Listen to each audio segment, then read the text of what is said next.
Watch Chongqing Major and support your favorite team.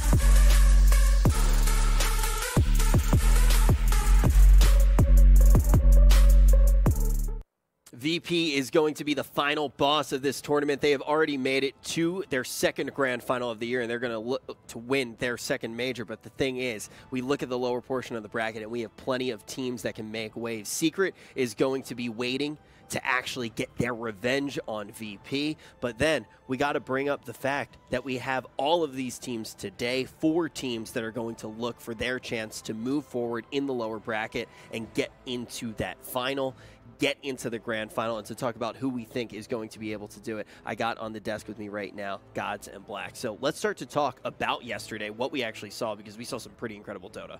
It really was. I think EG got really tested. VG Gaming showed up in game 1 completely caught him by surprise, but EG held on. Very close game 2. It was just, day of great Dota. I think EG showed some weaknesses. They're going to be playing our opening series, and they're going to need to step it up. Yeah, especially, I think for me, S4 and RTZ, they didn't play up to standard at all.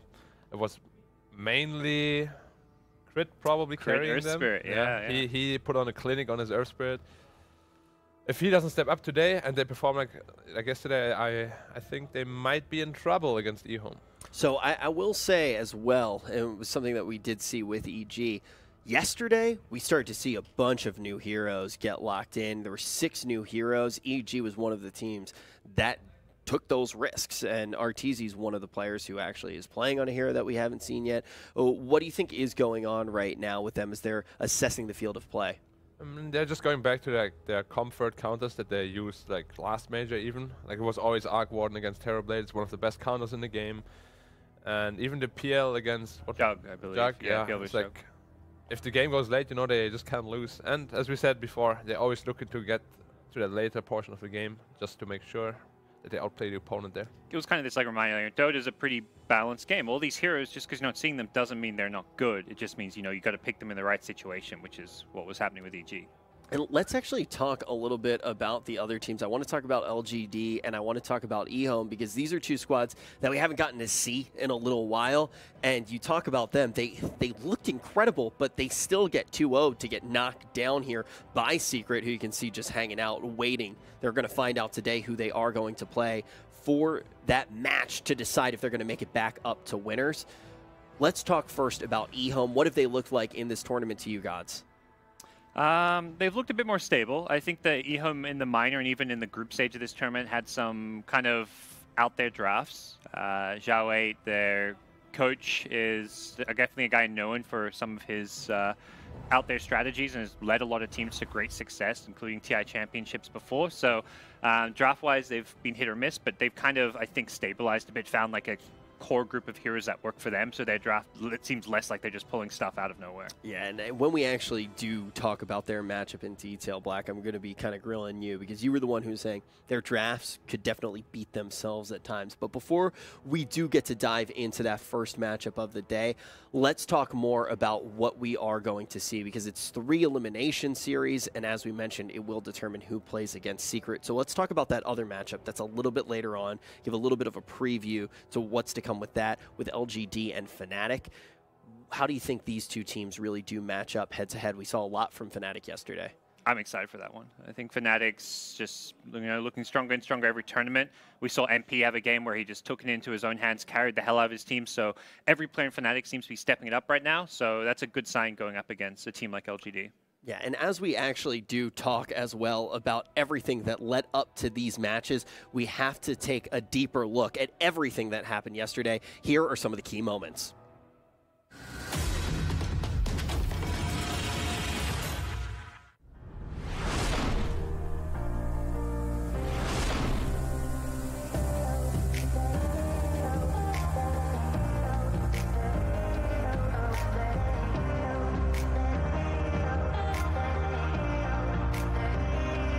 Hello, PL. They managed to find him over in the jungle. How much damage have they got? Arteezy, Doppelganger's down. Crit will arrive. Looking for the extra damage. He's got Solar Crest up too. And, well, Doombringer ready to jump in through the back lines. And he got the Doom off over on the track. Crit just tanked through so much. And the eclipse of EG Gaming burnt by the moon.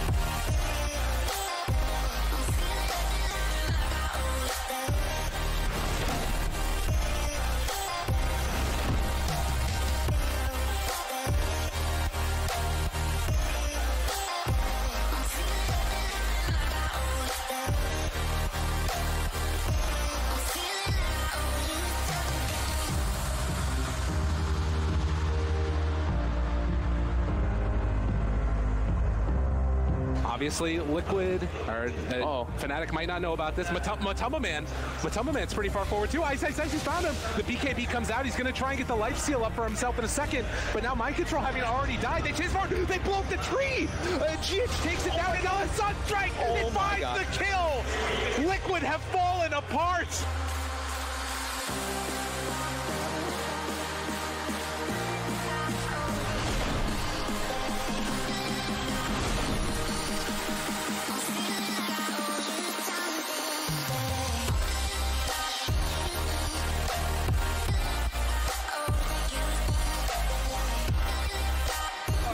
Vacuum pulls back in. Mid one, he's going to get caught here as they have the chase down and making sure that they have short play. Oh, what a sick play from Roger.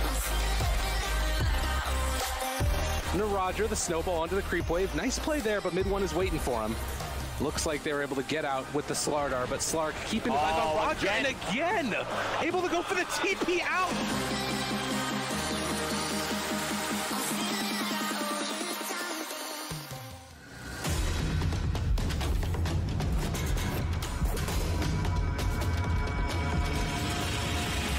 Yesterday was somewhat the day of VP versus Secret. These teams just constantly showing that they are cut above everybody else, proving once again that they're the teams that want to make it to the grand final. But today, we do get to put that spotlight on some of the other teams, but they just completely flipped the meta on its head to a certain degree. The picks and bans that we saw from VP versus Secret, so unconventional. Do you think that changes what we see the other teams do today?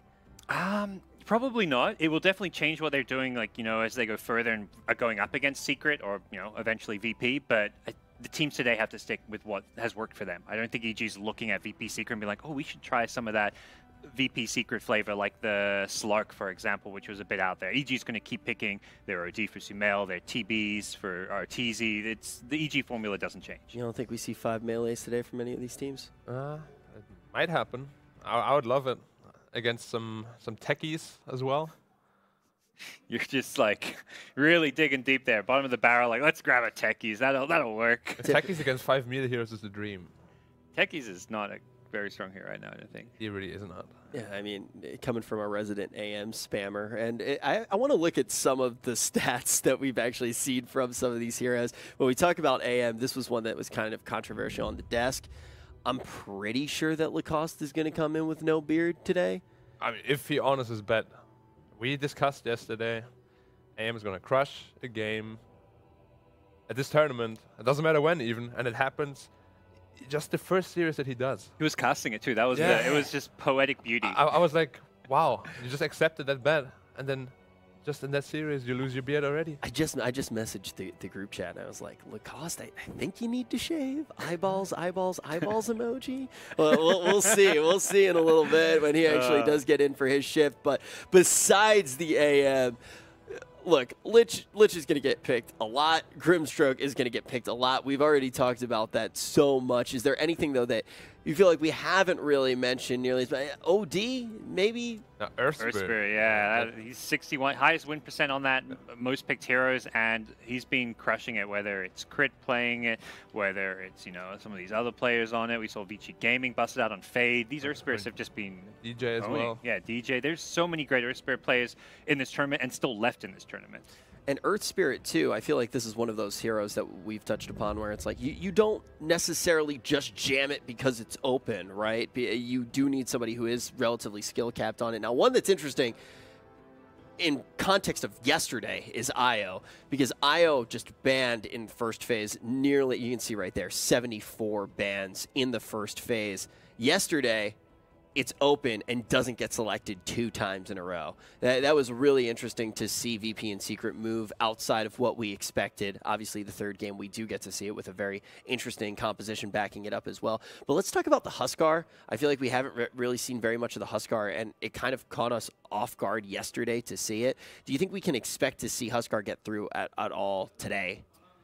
It's, I mean, not, as you can see, it's not first phase banned, so it's definitely being left in the pool. It's one of those heroes that gets banned normally last. It's like that old cheese pick. It's less of a cheesy hero now with the rework where he doesn't get that ridiculous amount of magic resistance. But I think the main thing with the Huskar is people just don't fully understand the new Huskar yet. I don't really feel like teams have a good grasp of just how strong it is. Yeah, and they don't know how to fully utilize the new disarm yet, I think, either. Yes. Like heroes has hard or to counters play before. against it, yeah.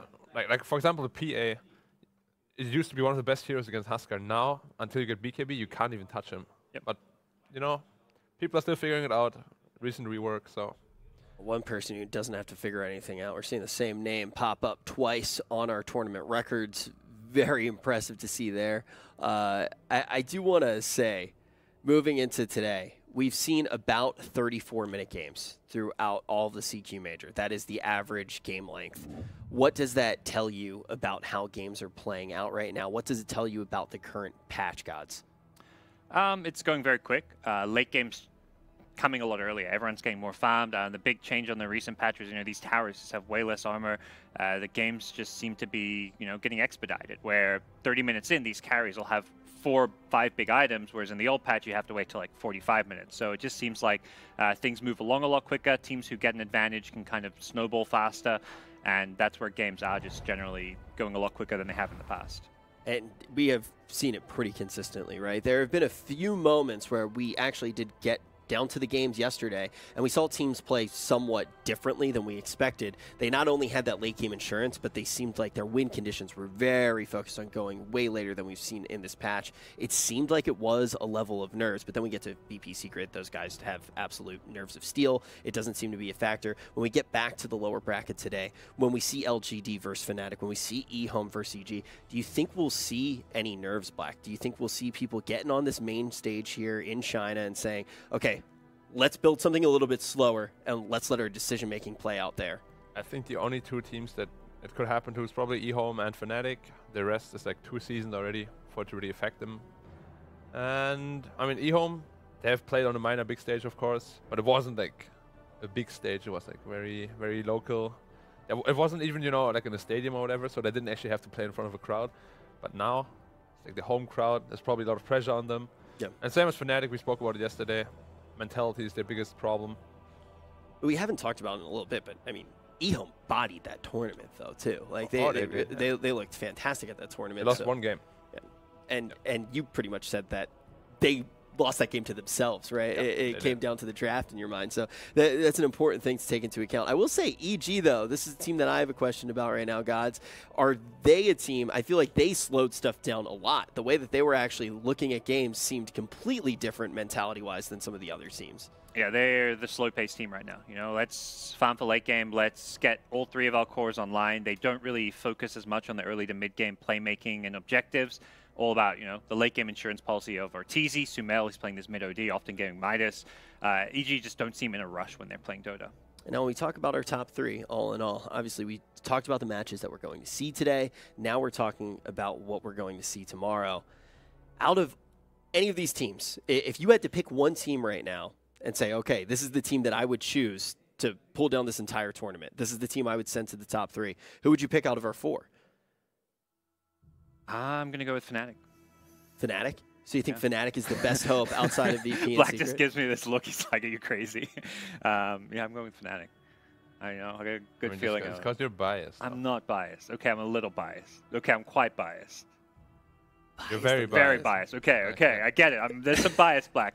No, I disagree on the. I don't think Fnatic's actually that nervous. These guys have played on the big stage as much as everyone else here. I don't think there's a lot of pressure on them. They've gotten top 8 and now top 6 at majors. Yeah. They looked really good yesterday, beating Liquid, who are playing with a stand-in. But you know, we basically said if Fnatic wants to go far in these tournaments, they have to be out a 2-0 team like Liquid, and they did that. So I think Fnatic will maybe cause an upset today against LGD. I mean, for me, the problem with Fnatic is not like the nerves that they get nervous, but more like if they ever get in trouble, they just don't seem to recover so quickly, you know? Like, if they ever lose an early game, like, super, super badly, although I say that, and yesterday against Liquid they did, and they did manage to recover, which after that I praised them a lot. I was like, they couldn't do that in the past. They definitely improved a lot in that regard, and they might just make it really far. Who's your team from today, then? And I take it it's not Fnatic. I would just say, I mean, I loved LGD, but you know, they looked kind of shaky against VP.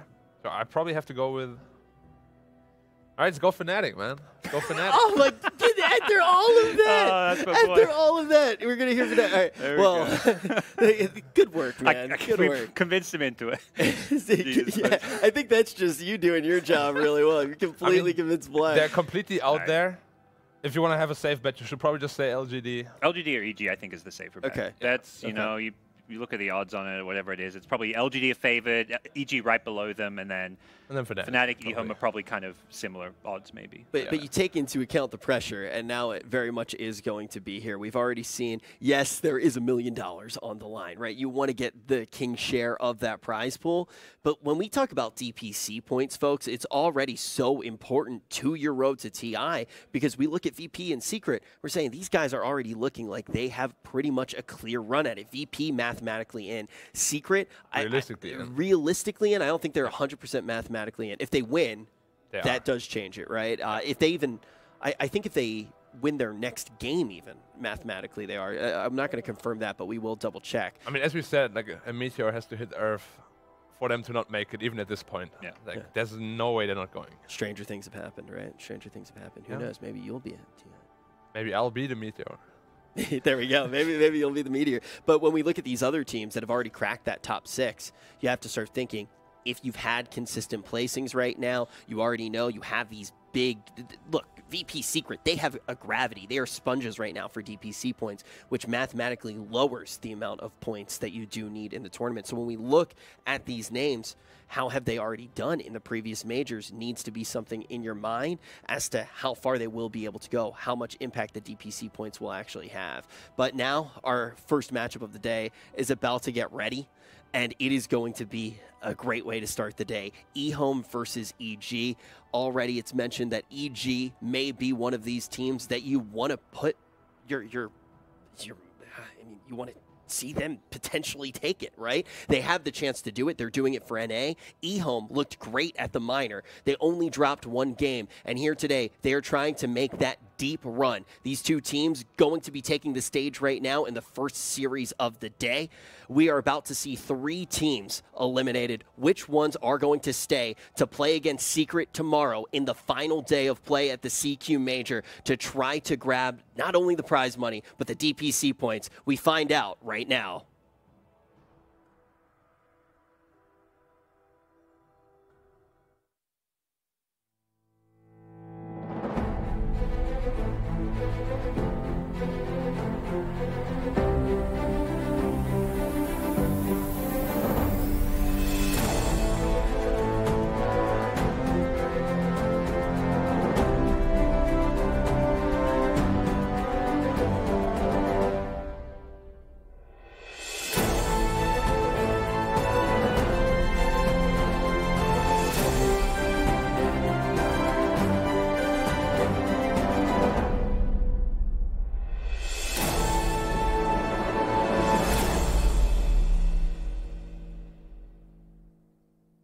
Please welcome on stage EHOME.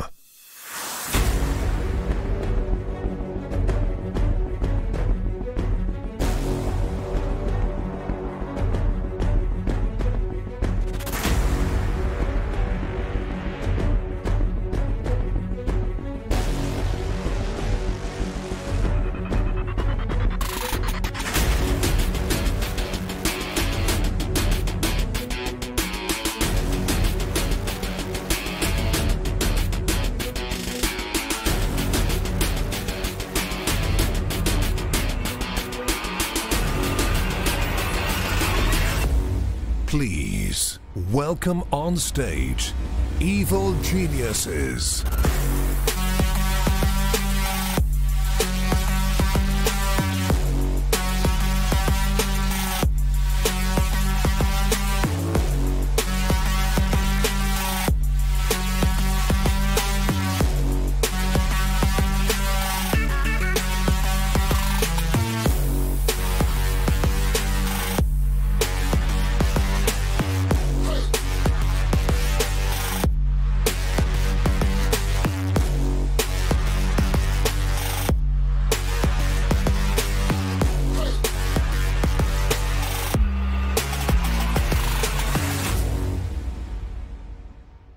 All right, our two teams have taken the stage. We're going to get this match started very shortly, but we're going to take a deeper look at what these guys have to offer. EG, let's talk about the weird picks that we've seen from them and what we expect to see here. EHOME we'll get to in a second because I know you do want to talk about their weird drafts as well that you did see. So, EG, what do you think they were going for early on in the tournament? We saw a lot of Furion. Yeah, they, I think, had an idea of what was going to suit Sumail and how he would fit in the team, probably coming from all the scrims and boot camp leading up to the tournament, but it's changed a lot. You know, they got dropped down the lower bracket after getting 2-0'd by VP. Since then, we've seen kind of a new EG. A lot of OD mid, a lot more playmaking capabilities from Sumail's hero pool, whereas Arteezy, he's taken over those hard carries. Now, EHOME on the other side. You talk about how strong they were at the minor, only dropping one game. You talk about that game, they lose to themselves. The way that they draft, you're not a huge fan of it. At the beginning of the tournament, you were critical of so many drafts. Now that we've gotten this far, where do you sit? I mean, they kind of identified themselves a bit more with like Visage first phases and stuff, doing that consistently, kind of like what EG did with the OD. Yep. But if that gets shaken up a bit, then I'm not too sure how they're going to do in the draft, because like if the Visage suddenly gets first banned, what are they going to do next? Also, what's EG going to do if OD's banned? Exactly. Like, presumably, OD is getting banned, and at least if you lose to a game one, you're banning a game two. I don't see EG getting it more than one game, unless if they pick a game one and lose, then yeah, maybe they get it. I mean, they better have a counter prepared, because they first phase it all day long, with the partner being banned out, of course. And I'm just very curious to see what happens if both teams, like comfort heroes, get banned.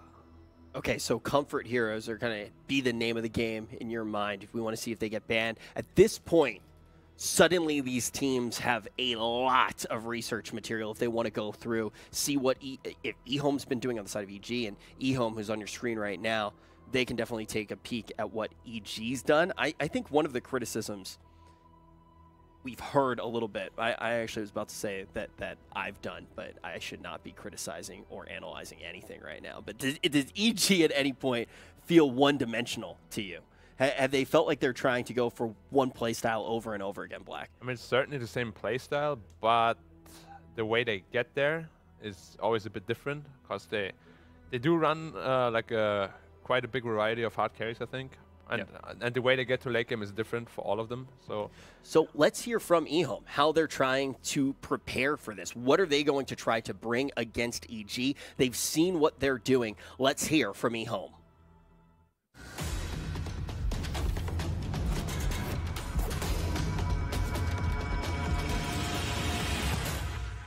Hi guys, I'm here with Timin from Team EHOME.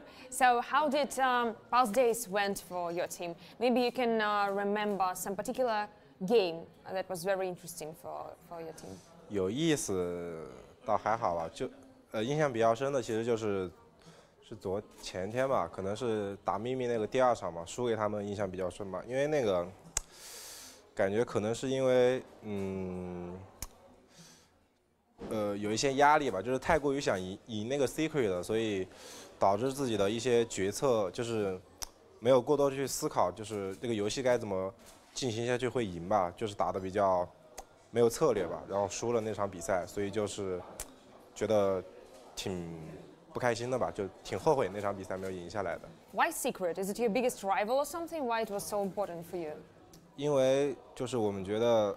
就是现在就是世界上最好的4支战队嘛 ，VP、Liquid、Secret 和老干爹嘛，就是公认的4支比较厉害的那种顶尖一线战队嘛，就可能觉得赢了他们后，就对我们自己的一个实力定位吧，可能会有一个不一样的提升吧，就是不管是自己的实力啊，或者是自己的自信心什么方面吧，就可能会有一个比较好的提升。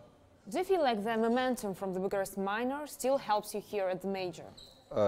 是的，因为那个就是 minor 上那个俄罗斯就独联体吧，独联体他们的那个 Gambit 那个队，其实他们的战术已经挺成熟的了。然后就是就是他们的战术，我们可以直接就拿过来练习一下，就直接用了，就是挺好用的吧，就觉得挺符合现在的版本的，所以我们就是觉得对我们帮助挺大的吧。Gambit 就是去打了一次 minor 后，赢了 Gambit 后，就是对我们帮助挺大的。All right, thank you very much for this interview. I wish you good luck at the main event.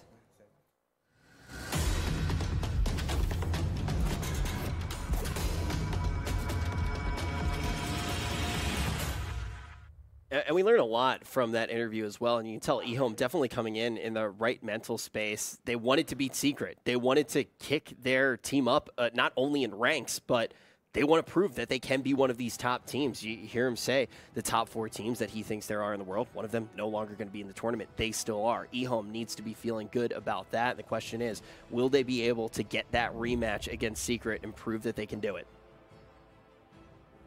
I don't know. They didn't prove yet that they can compete with the top dogs. They've taken out Fnatic, who looked quite That was like unstable. a shakier Fnatic. Yeah, that was shakier Fnatic. Yeah. Maybe they upgraded now. Yep. But EHOME said they were confident coming into this game, so we'll see how they do. But until they actually beat one of these top teams and establish themselves up there, you know, they're going to prove themselves. You can't just believe whatever they want. They have that momentum, though. They're saying that that's going to be a positive thing coming out of Bucharest. And there's that Visage that you talked about quite a bit, Gods. That Visage just getting placed into most scenarios for them.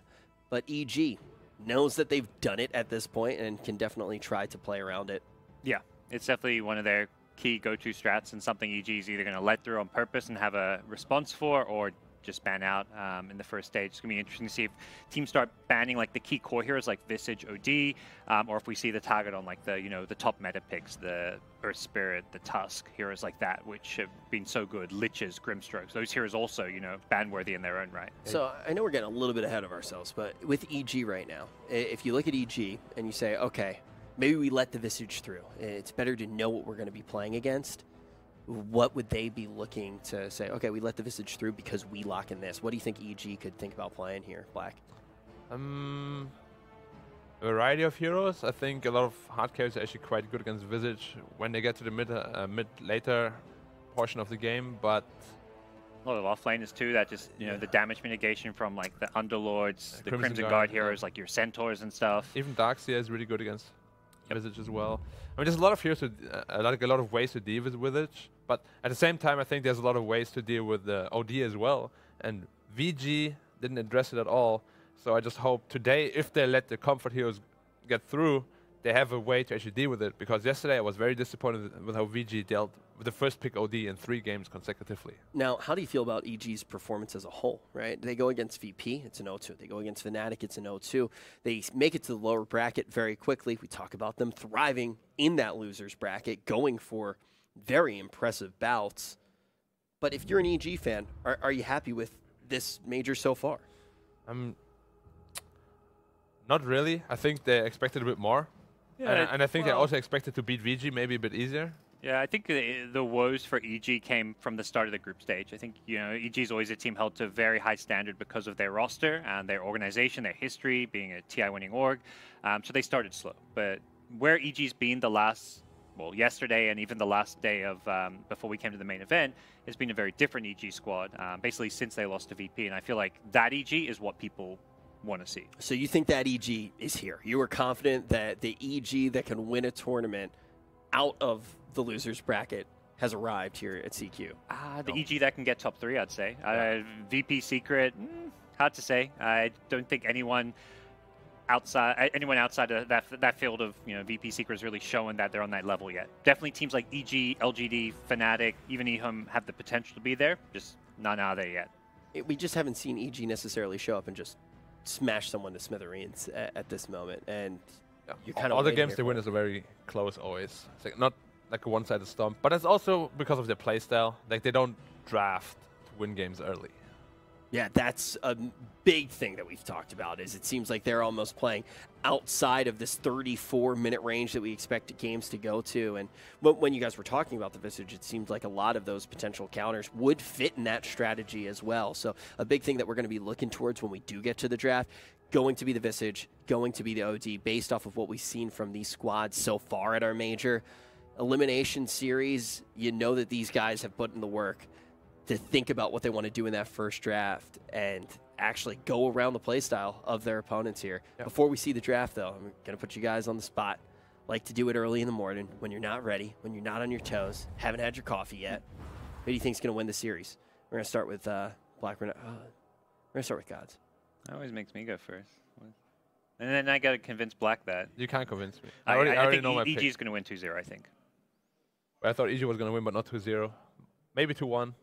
But now you think 2-0. It's funny because this morning when we first got, he was saying he thought EHOME was going to win. So he's changed his mind. Yeah, you said you feel good about EHOME. I mean, I change my mind like every 10 minutes. So if you I ask me again in 10 minutes, could convince Black of something. Like that's no, what's scary. I could sit down and I could tell Black something, and then his prediction would change based off of all of my years of Dota experience. That would never happen. Never. Yeah. No. But if you're EHOME and you're not first pick, I think you just ban Earth Spirit. Yep. You just ban OD. If you're first pick, you can take the Earth Spirit yourself. Don't give it the crit. They have 100% win rate for a reason. No need to give him that hero. Please. Please. Sir.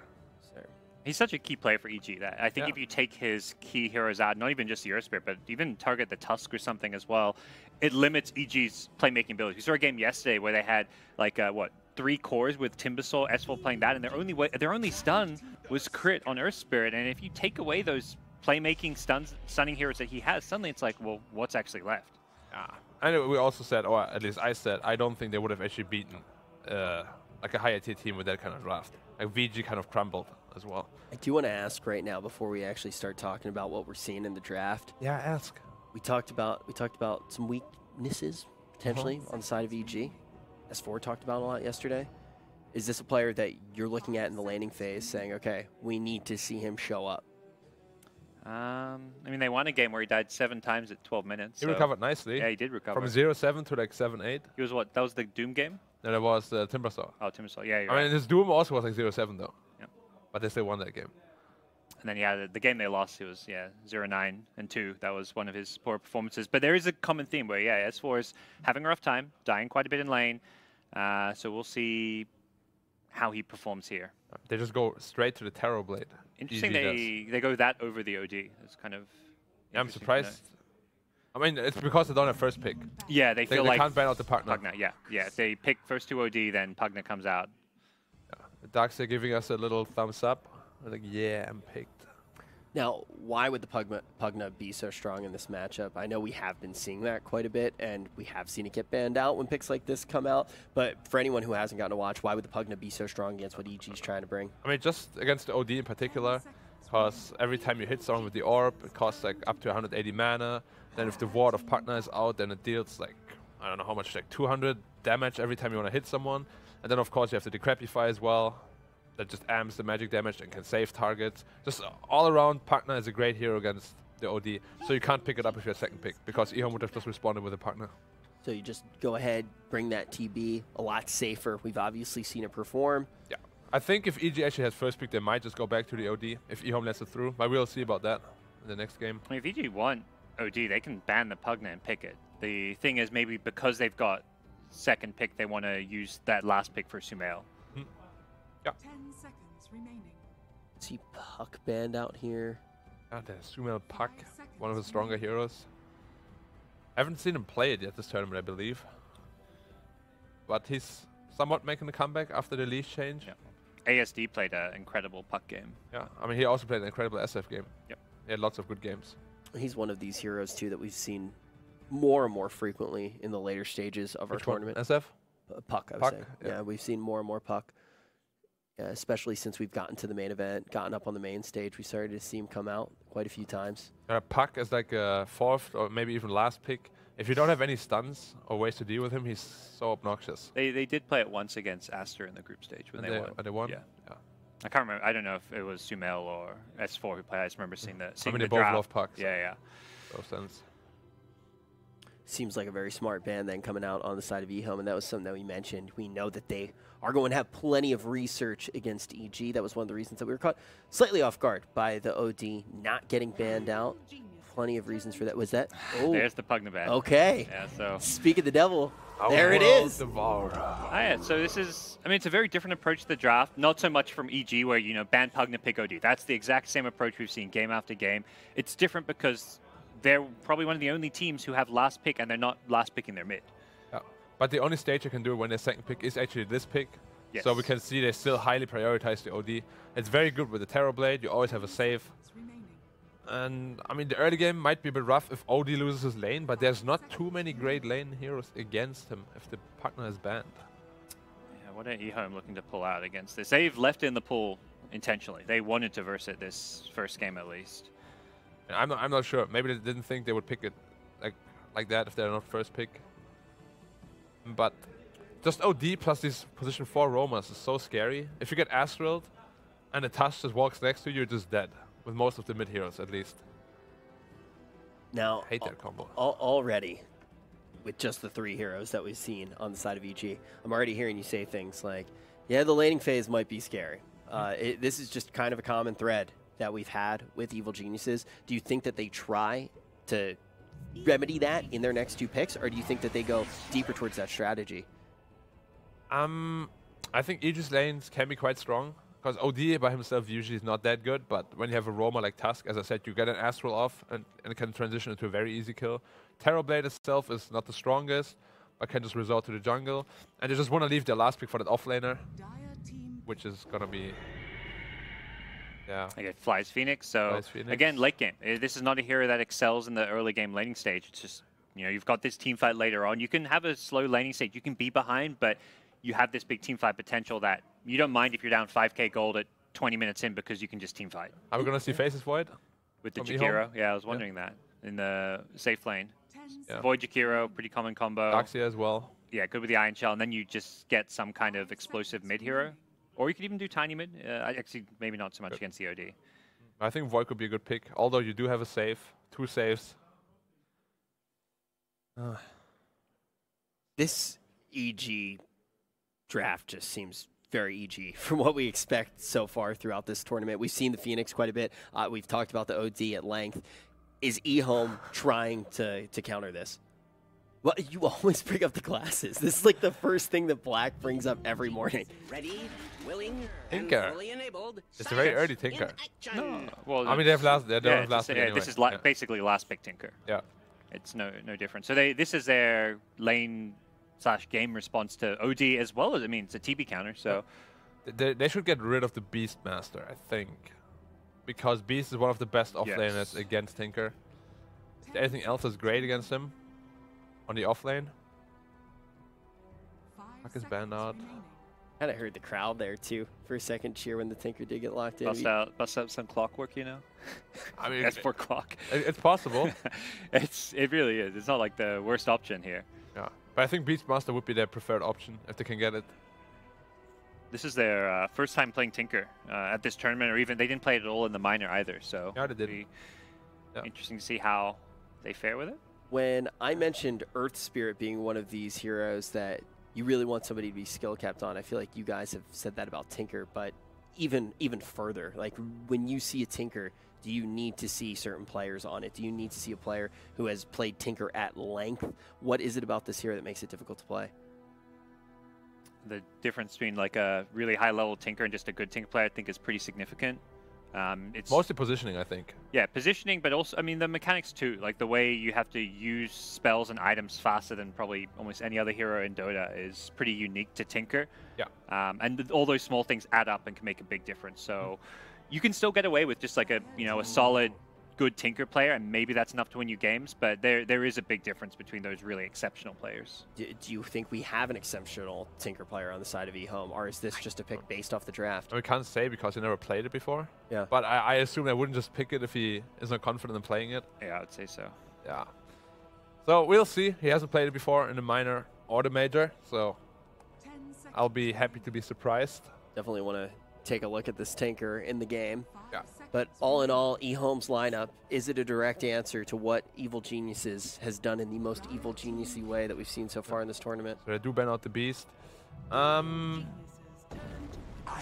Leshrac. Leshrac we saw for the first time yesterday. That is so weird. The carry Leshrac then. And a mid Tinker. Offlane Darkseer. That lineup is so weird. Huh. I thought a Void would be much more stable. I mean, they do ban out the Beast against the Tinker, Why? of Yeah, course. Leshrac. They're like doubling down on dealing with this TB. Like here's another magic damage nuking hero. But TB doesn't even. I mean, TB shreds Leshrac. Yes. If you're not super farmed. Perhaps it's more about the lane, but even for Leshrac, you don't have like the best setup for your stun in the laning stage if you're going for some kind of like aggro trial. I mean, you have an Avalanche, I guess. The new Avalanche is quite annoying. Like, That's you can't true. actually move. Yep. And they definitely want to go aggro trial against a Terrorblade. Put the Darkseer against. It is a clock. It's the clock. That's good. Maybe our first clock of the tournament. EG. It is. Yeah. Just keep busting out new I heroes. think it's the second one, maybe. I'm not sure. But yeah, clock direct counter to the Tinker. We said if Beast gets banned, it would most likely lock in the clock. Wee Black, you're taking credit for my suggestion now. What? You are always right. The royal sorry. we. Yeah, royal we said this. We are one. That's Nah, I always feel like I say we too, and I'm like, yeah, we thought. Like, I feel great. We are the panel. yeah, we are one. We are one.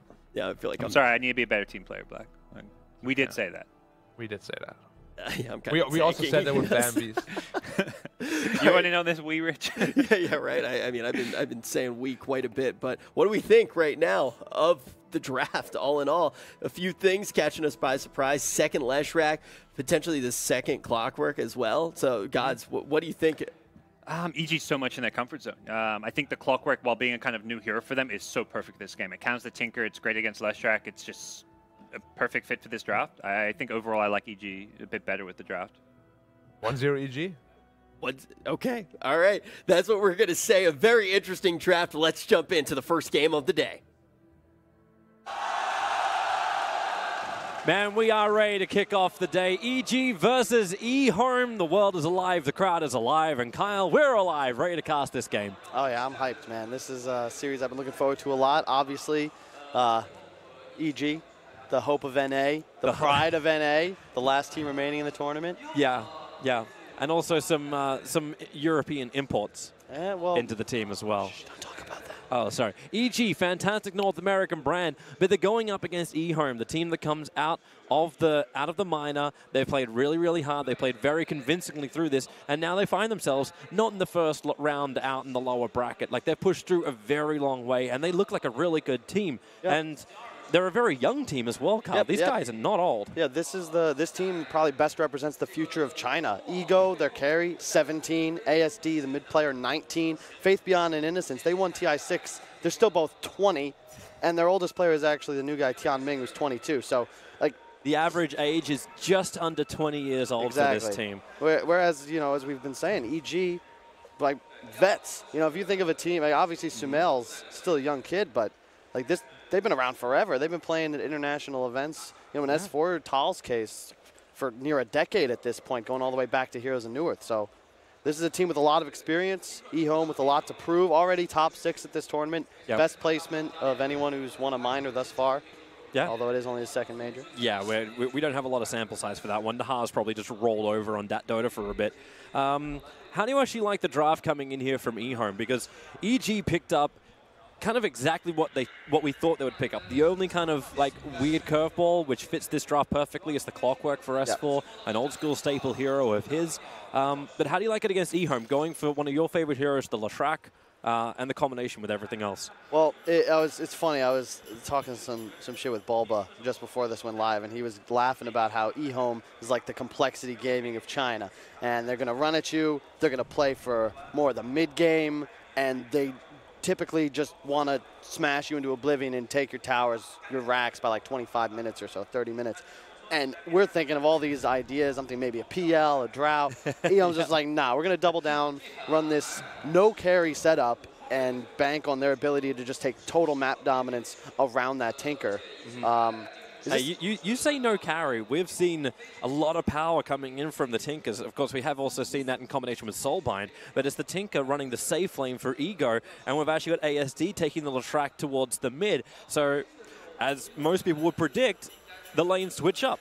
I mean, I don't know if anyone's predicting a safe lane Tinker coming out, but I love the 22-pick clock from EG. It's incredibly good against the entire EHOME draft. They need Force Staff, and that's a big timing for just the way they want to play the game, really. You can't take an engagement against EG if S4 is on point. Yesterday, bit of a rough day. Look for him to have a lot more impact on a hero that doesn't need as much time as like these Beastmasters and Doom to come online. He'll be level 6, and he's able to kill anyone he wants on the side of EHOME. But at the same time, like you go up against the 3-position Darkseer, Tiny and Darkseer are going to do their normal creep skip on bottom. Hey, this time S4 is not going to burn his TP. He's actually going to walk the lane, in fact, clogging him up. But this kind of helps EHOME because the creeps will remain exactly where they are, so they will burn out before they even reach the tower. And Clockwork's not great at sitting underneath this tower. In fact, even with the Iron Shells, they can just keep walking next to S4. Cause them some problems, but keep your eyes on the other lanes too. It's an aggressive try lane from EG on top. Yeah, I would say this lane setup favors EG. You're going to be shutting down the Tinker, and Terrorblade's going to have a couple of free waves. Expect the Tusk to or the Tiny to rotate towards top. However, bottom lane, yeah, you can pressure a clock, but I would argue that S4 is going to use that net worth advantage a lot better, just because you just need a couple of core items. You hit level 6, and now you're a force on the map. That Leshrac mid, the Tinker top, S4 can go wherever he wants. Darkseer, not that same type of hero. He's more about slow and steady pressure. He needs his allies to help him make plays. Yep. But he's just going into the jungle for the moment. They blocked up the camp he wants to pull to and free farm up, but we're watching Faith Beyond getting a double stack of the creeps. Not something he can easily farm by himself, but is giving this 1v1 matchup of Tiny versus the Clockwork, which is another fun matchup. Let's make it a triple stack because 1 and 2 is not enough, but up on top lane, Innocence being forced back through the tree line. He'll go for a return dual breath on crit and fly, but Ego, he's still only a level 1 Tinker. Not a lot of burst damage to arrive from him, but Innocence is creating the space against Fly. Yeah, so this is a cool trade. EHOME is saying like the Tiny stays bottom to prevent S4 from pulling waves to that hard camp, which would slow down, it slows down his acceleration. But what you're doing is also then sacking your top lane. You actually move the Tinker towards bottom, but this is a level 3 Clockwork already. Really curious movement from EHOME. Yeah, and even Faith Beyond, his timing in the mid lane was a little bit wrong. He dragged 2 of the creeps back. I don't know if he's trying to mess with Sumail, but thanks to the 2 Observer Wards that were placed down by EG, they see any kind of movement off the bottom lane into mid. And now there's a tri-lane on bottom. Man, S4, he's going to start this game the way he started the series yesterday, being hunted down by the opposition. But the Cogs, this is why Clockwork's so damn good. He creates such space, and they just walk it off. Tusker, as well as Phoenix, have already rotated to bottom lane. So if EHOME force the issue, they could pay for it. This is something a lot of teams have been theory crafting. You know, what off-laner can go to his safe lane into this disadvantageous 2-on-1 and 3-on-1 matchup and still succeed? Forward, the Ice Path from Innocence catching out to Ego. Well, toss him back, and this is where EHOME can win the positional battle at least. Yep, I gotta feel like this favors EG. Like top now, you have a free farm Terrorblade, and Faith Beyond still with the shenanigans. They're going in after Ego. They know that the Tinker can't move away, but that's why Jakiro is there. Ice Path, that's his last ability he can cast. There's no mana left for anything else. But this free farming Terrorblade, you got him, but again, you're seeing Faith Beyond doing his little pull through. He's grabbing the creep wave and causing more problems.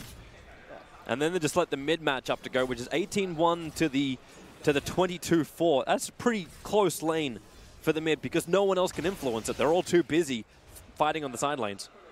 This is one thing, regardless of meta, I think that a lot of viewers, fans, and probably IceFrog are content with the state of the game where mid is now that pure 1v1 most of the time. Yep. It just feels like Dota games are better when the mid players have this opportunity to really strut their stuff.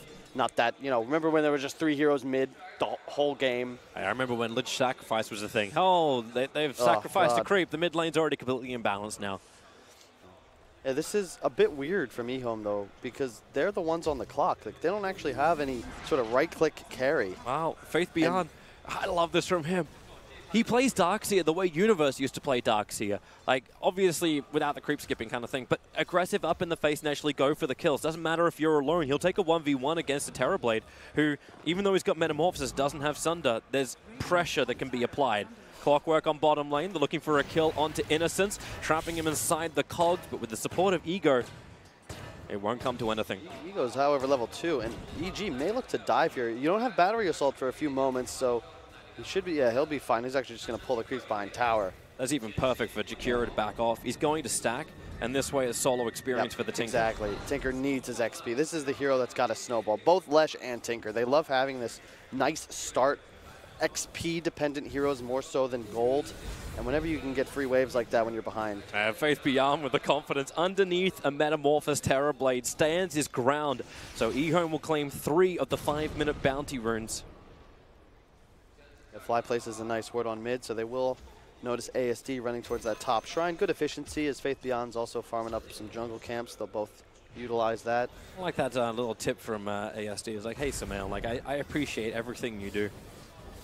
Later on, I'll crush you. But for bottom now, lane, you've actually got Tusker starting the initiation. Jakiro arrives, double ice path. They're fighting inside the Master Machines. It's not good for EG because there's more support arriving. It's Tiny in through the rear, tossing back S4. This should be the first blood. Cogs create space, but ASD arrives. It'll connect with the lightning. Tiny's not done just yet. The Avalanche trying to buy some time for the ice path to connect. EHOME with 4 heroes on the bottom lane. Claim 2 kills to open up day 2 of the main event. I love the way Innocence, or well, Y plays his Jakiro. You see a lot of the time, pubs, inexperienced players, they prioritize the liquid fire, but both of Jakiro's active abilities are so strong. That level 1 ice path, the range, that just 1 second little interrupt disable, that's what actually secures the kill. He's going to be a force in this game. The support Jakiro, you don't even need that many levels, and your Q does 400 damage, 5 seconds slow, attack speed slow, very good against heroes like OD Terrorblade. Just a great synergy with the rest of EHOME, and that's able to buy more space. See a new record up for Faith Beyond. No surprise there. Vanguard rushed at 6.5 minutes in, and they do little to no damage to that Darkseer, but he does have mana problems when he does this. There's no Soul Ring on this Darkseer just yet. And what was surprising to me is that the OD was untouched. Like, it's the, what, 4th game in a row now over 2 days? Sumail's playing OD. 5th, actually. He played it in their last match against Thunder Predator, too, and they just give it to him. And yeah, the Tinker is a suitable counter. Yep. The Leshrac last pick is just very surprising to me. We'll probably be breaking that down whether EHOME win or lose this game because it was a ballsy move. It's the way you look at it, right? It's EHOME going, okay, we know what EG's going to pick up. At least we can try and counter against that. The heroes don't have to be obvious, but as long as they got a game plan.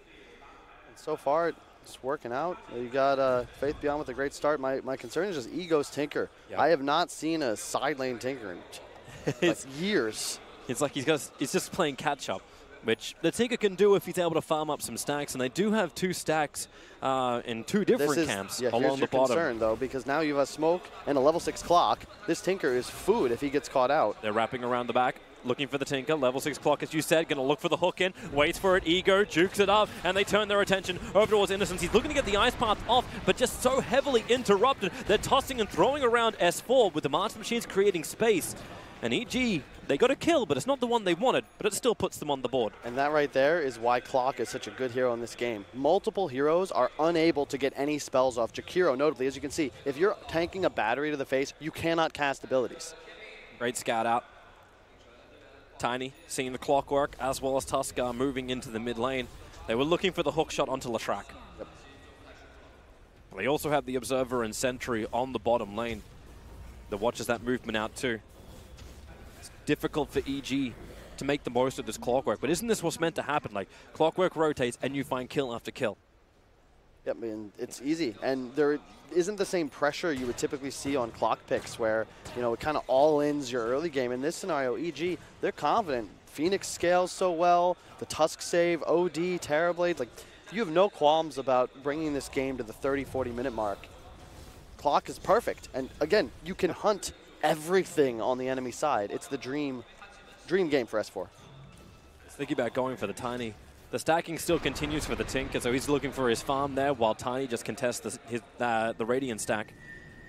But this is going to be big now for Ego. The fact that the smoke gang failed, there was no aggressive vision that went down. He needs this money, but he can't layer on double master machines until now. Soaring arrives, rearm is up.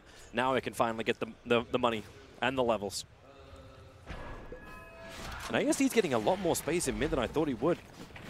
It's partly because Sumail, he's like felt the pressure. A lot of heroes been missing, so he's just farming the jungle. Already has the treads up. He'll be going for that Yasha Kaya build again. I like that a lot more than the Midas. He's actually talking to him about that, and I think that this is the way to build OD, and he's kind of demonstrating, yeah, he thinks so too.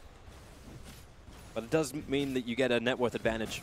Just slipping the way of the Leshrac, sitting at almost the same net worth as the Terrorblade. They're both hovering around the 4.5k mark, where you got 4.2k for Sumail.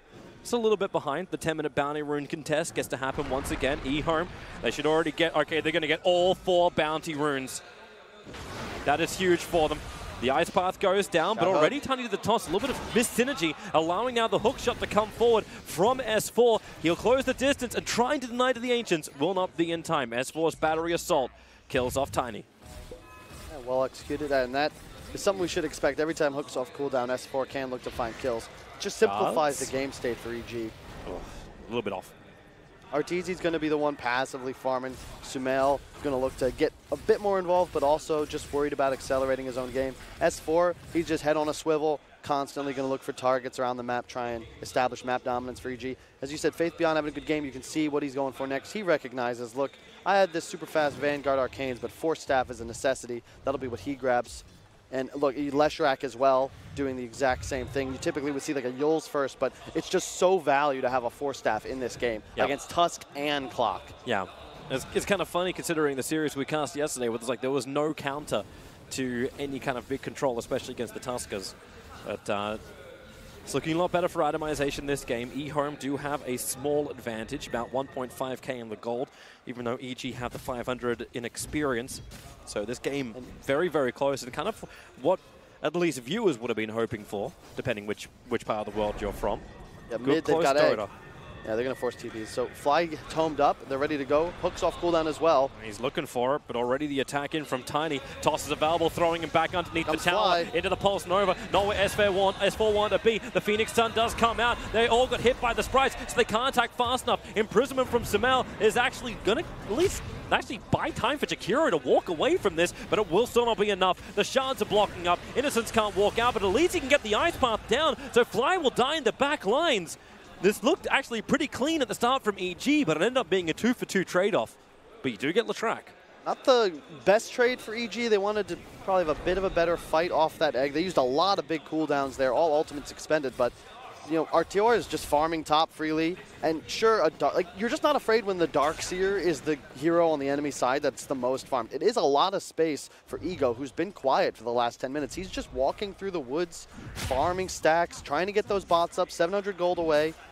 But you got to be happy. EG, you know, trades benefit you. You're the team with the Terrorblade OD. You're going to get a point where you have BKB on both your cores, and I look at the side of EHOME and think, well, how in the hell are you going to do any damage to either of these guys? Like, Leshrac's sustain kind of comes from the, like, Tinker being able to create space. Is that even the way I want to say that? I mean, we were actually debating as well, like, if this is one of those games where Tinker actually builds into an Aghanim Scepter, you get that missed chance to allow Leshrac. Oh, he forced forward. The survivability is, S4 now will face boot away. Does show the force off of ASD. Look to do something here. You have a Darkseer hasting himself forwards. They're looking for S4, but like he's got 4 heroes chasing him. Avalanche will connect. He's got hookshot available. They need to get in front of him, or else he'll just hookshot away to safety, or he can just cog on the high ground. But the back pulls him back down again. Now S4's cogs block him in, but the hookshot, exactly as we were saying. S4 goes up and away. You knew it was going to be a hard fight. Yeah. The thing is, even if you kill S4 there's no objective pressure. Like, mid is at your own tower. The top wave is now being taken out by ASD, but it's just a low EV move, because the best case scenario is you find 1 kill, but it's 4 heroes chasing him. That actually swings the gold back in EG's favor, because you've got 2 cores just hard farming as S4 leads them on a merry chase. So PTs are up for Ego. Or the side lane pressure which EG's been having. starts to be a little bit more restricted. So how hard does EG want to push? Like, your Terrablade's farming up, but you need to remove Tier 1 towers to control more of the map? Because so far, I mean, no Tier 1 towers going down. Look at Arteezy. He's farming in his own jungle with the meta pops. Like, he has no intention of leaving his side of the map for quite some time, and you're not pressured if you're EG. This is really just an easy game to script out. You just don't let EHOME crush through your buildings. Don't make the same mistake you did yesterday in Game 1 against Vici Gaming. Let your buddy die, all right? He respawns. This ain't life. It's Dota. And at some point, you get your BKBs, and you can look to take a big engagement around Roche, which another concern I have with EHOME is that they don't have that ability. You can't take Roche in this game unless 2 or 3 heroes minimum from EG are off the field. Yep. And you're even more right with the BKBs. This is one of these games where if you had the old Husker, you'd be a very happy man.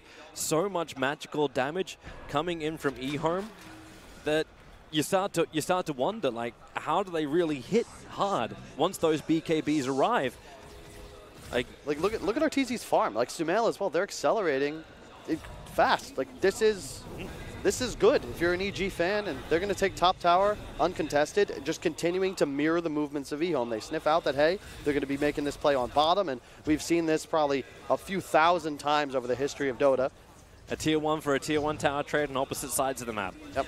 Both teams not looking for the fight, even though EG right now feels a lot more equipped to take it. The Clockwork and the Tusker with the double braces are so tanky, they can be on the front lines. Even Phoenix is approaching the double bracer. Yeah, exactly, and you also don't really have much in the way of burst damage to kill this Fly Phoenix before he gets that egg off, and then you don't have anyone that's going to click the egg. Like, you got no one to initiate. Like, you may have the burst damage from the Tinker from range, but without Tiny having that Blink Dagger, they can't even initiate forward. The push is continuing on top lane. Metamorphosis is down. But Arteezy just sends his illusions forward. Keep the creep wave off, Tinker. He'll have to play from inside the tree line. There's multiple TPs coming in. Arteezy now begins his back off as Faith Beyond will join the defense. I love this, though. If you watch, they not only have a ward on the shrine, but look at how Crit and S4 were playing this. They know as long as we maintain presence on this dire shrine, Arteezy only has to fear the tower TPs. That invis, he can get the initial stun, turns on the Pulse Nova. Crit and S4 will tank it. The Darkseer wall is down. Snowball save, in fact, moves them forward towards the Tinker, doing heavy damage. The Clockwork will hook away. Crit will die, Fly. A nice position on the other side of the river gave S4 that get out jail free card. Yeah, well played. Nice communication from Tal there on the Phoenix, just ensuring that his buddy has that get out of jail free card. The second time we've seen S4 narrowly escape. And if you check it out, EG, they recognize what's going on. That was a BKB just completed by Arteezy. We're at barely 17 minutes into the game, and you've already got a massive issue with this Arteezy TB. Tiny on the pursuit, though. Don't think he'll catch Fly. I just love the itemization from Arteezy. Like, to go for a BKB and not demand a style, to not just try and say, hey, this is a split push game. And not just that, you can't interrupt BKB teleport either. There's no way to stop him from getting off teleport. Asunder, he's going to be able to save himself. You don't have enough physical damage to kill him before the TP completes. They may look to just give up mid-tower, and they will. But, you know, Arteezy shoving bottom, Sumail clearing the enemy jungle after pushing his creep wave all the way to that top EHOME tier 2. You're still cool with this? Yeah? You know, it's an even game, but an even game is not how EHOME are looking to close this one out. You've got to get moving fast, and they're at a point where their draft will spike. There's bots up on Tinker. He just finished his blink. Tiny also has a blink. It's go time, and you could theoretically kill Artur before he pops that BKB, but you've got to be quick and you've got to be careful. You are against double save on the side of EG, the Snowball and the Astral. They're seeing Crit just twitching on the other side of the river. Double damage. Pick up, toss him back underneath the ice path. Snowball's down. They kind of got to stay in the ice path to get the stun, but it will not happen. Crit back and controlled. Support is nearby, but it will not be rendered. And this is just EG doing as you said. Let him die. Let him die. They're doing great so far. Crit not exactly having the performance we saw in his Earth Spirit yesterday, but this is a different kind of game. He's the space maker. He is a walking ward. He's just trying to ensure that his cores don't feel the pressure that he is tanking. It's actually kind of like a fun build to watch in from ASD with a Latrak. So he's going in for a Bloodstone. That's some heavy regeneration. Once that Eclipse hits, he can get his life back again pretty quickly. S4 just walks out with a cog. What? He was looking for divine intervention because that's the only thing that would have saved him at that point. That was a bit of an odd maneuver. Felt like he could pressure the Lesh, but there was a 4-staff available too. Didn't expect the +1 from the Tiny, but there was no one else showing on the map. Probably thought he had Crit closer. Crit was nearby, but Crit's also still looking to farm up. He's actually building for a full pipe, so trying to negate a heavy amount of damage from EHOME. And EG do have to play a calculated game because you are up against a Tinker. He's always going to have an easier time ensuring lanes are shoved. And if you make a couple mistakes, all of a sudden EHOME is going to be off map and just pressuring your side without anyone needing to deal with this Terrorblade illusion spam, because you can just throw down one TP from Ego and suddenly the wave's going back towards EG side of the map, which is why I like this warding. You see 2 defensive wards on their own high grounds up in this top Radiant Shrine area that not only defends Roche, but you can even see that you have a triangle actually around Roshan and the next objective they expect EHOME to go for. I still wonder when someone's going to start to de-ward this Observer ward from EG. It's not the first time we've seen them place it. Inside the Dire jungle, they just see this deeper camp, and it's a consistent ward for them, but all 3 sentry wards that were planted down from EHOME do miss it. The bounty runes happen once again, and EHOME once again will claim all 4 bounties. This is the second time this has now happened for a team that's meant to have map control. Artur got 1.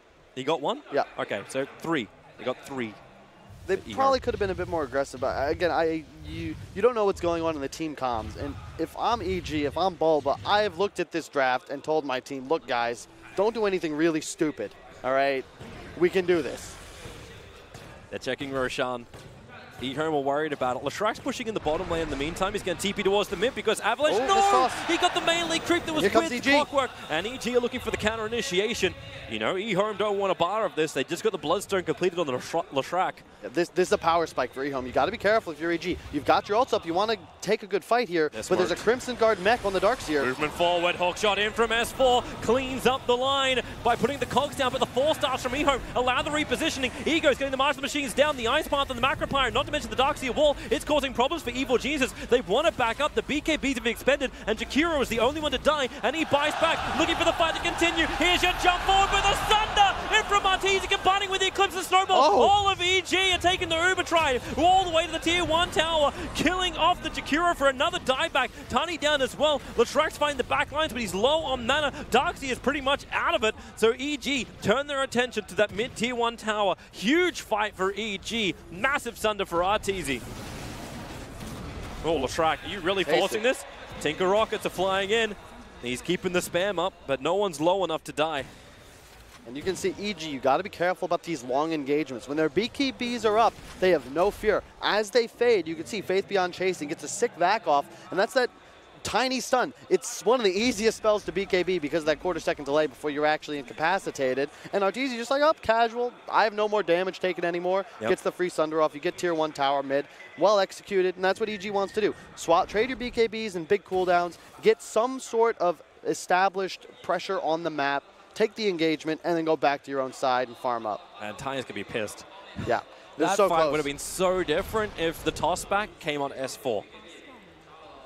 And they use the Leshrack Bloodstone cooldown as well, of course. Bear in mind the change, and no longer sacrifice yourself. Yeah, it actually just heals you. But it does cost a ton of mana, which is why it's a strange item to see on Lesh nowadays, because if you use it too early in a fight, often you're going to run out of mana, especially if you do what ASD did, where he actually put that second point into his ultimate early on. I prefer to keep it level 1 for quite some time because you end up having mana issues, especially, if you take a couple OD headshots from the orb, pop the Bloodstone, all of a sudden you've got maybe 3 spells to cast. Maybe this is also the answer. Then again, Sumail, he's now going in for the Kaya. We're not seeing the amplification just yet, but it's the effect of this Andy's Eclipse. You get hit so hard from this, how's Leshrack meant to stand on the front lines if he doesn't have that life? Because now how is he meant to do damage? A full pipe is completed on Crit. There's support, tanky as hell, and now going to help provide protection for all of EHOME. And this is where I like what EG did. When they have the Phoenix, you have a Tusk. Both these heroes have GPM talents, and they both love utilizing items. So it doesn't matter that S4 is so far behind his enemy offlaner. EHOME has to run. That's a double damage Terrorblade with a BKB Metamorphosis ready to rock. The DD is wearing off, and Faith Beyond's the only one giving the fight potential, but EHOME, they smoke up themselves. Tinker's nearby, his Kaya is ready, and maybe now. EG. There's the smoke to break. They know they're up the hill. Ice Path, it doesn't do anything. The BKBs come up from EG way too quickly. And EHOME have to go on a full retreat. Double BKBs. This has to be more of a fight, but inside the Master Machine's not where they want to be. The Supernova is down, so Fly will be able to survive. He was low on life. He had no other choice, but a big ultimate being dropped. The double BKBs down. They wanted to go for Roshan. EG may have to think twice about it. In fact, EHOME even smoke. They want to keep this going. This is Tinker is powerful. He's got a Kaya. He went for the Spell Amp talent. He's going Ags next. This is the full DPS AoE Tinker build. They're running top. Arteezy. He's too far away. He doesn't have BKB available. He can't even TP out this if he wanted to. Up through the trees. The Tinker needs to keep the vision up. Sunder gives him the life. Oh, the damage! Ego's going to die! Arteezy, he does have options. Support's coming in from Tusker. How long can he live through this? 17-1 charges. Not long enough. Into the trees. The Pulse Nova will bring him down. So ASD finds the kill. Ice Path gonna miss. Same with the dual breath. So Crit will be able to walk off any kind of aggression. Love the pipe from Crit as well. This time EG is gonna collect 3 bounty runes. Suddenly they seem to be much stronger. I cannot believe Artorv actually found that kill on Ego. That's the big timing for EHOME, is that Ag Scepter on the Tinker. All of a sudden, 4 rockets, lasers bouncing through everyone.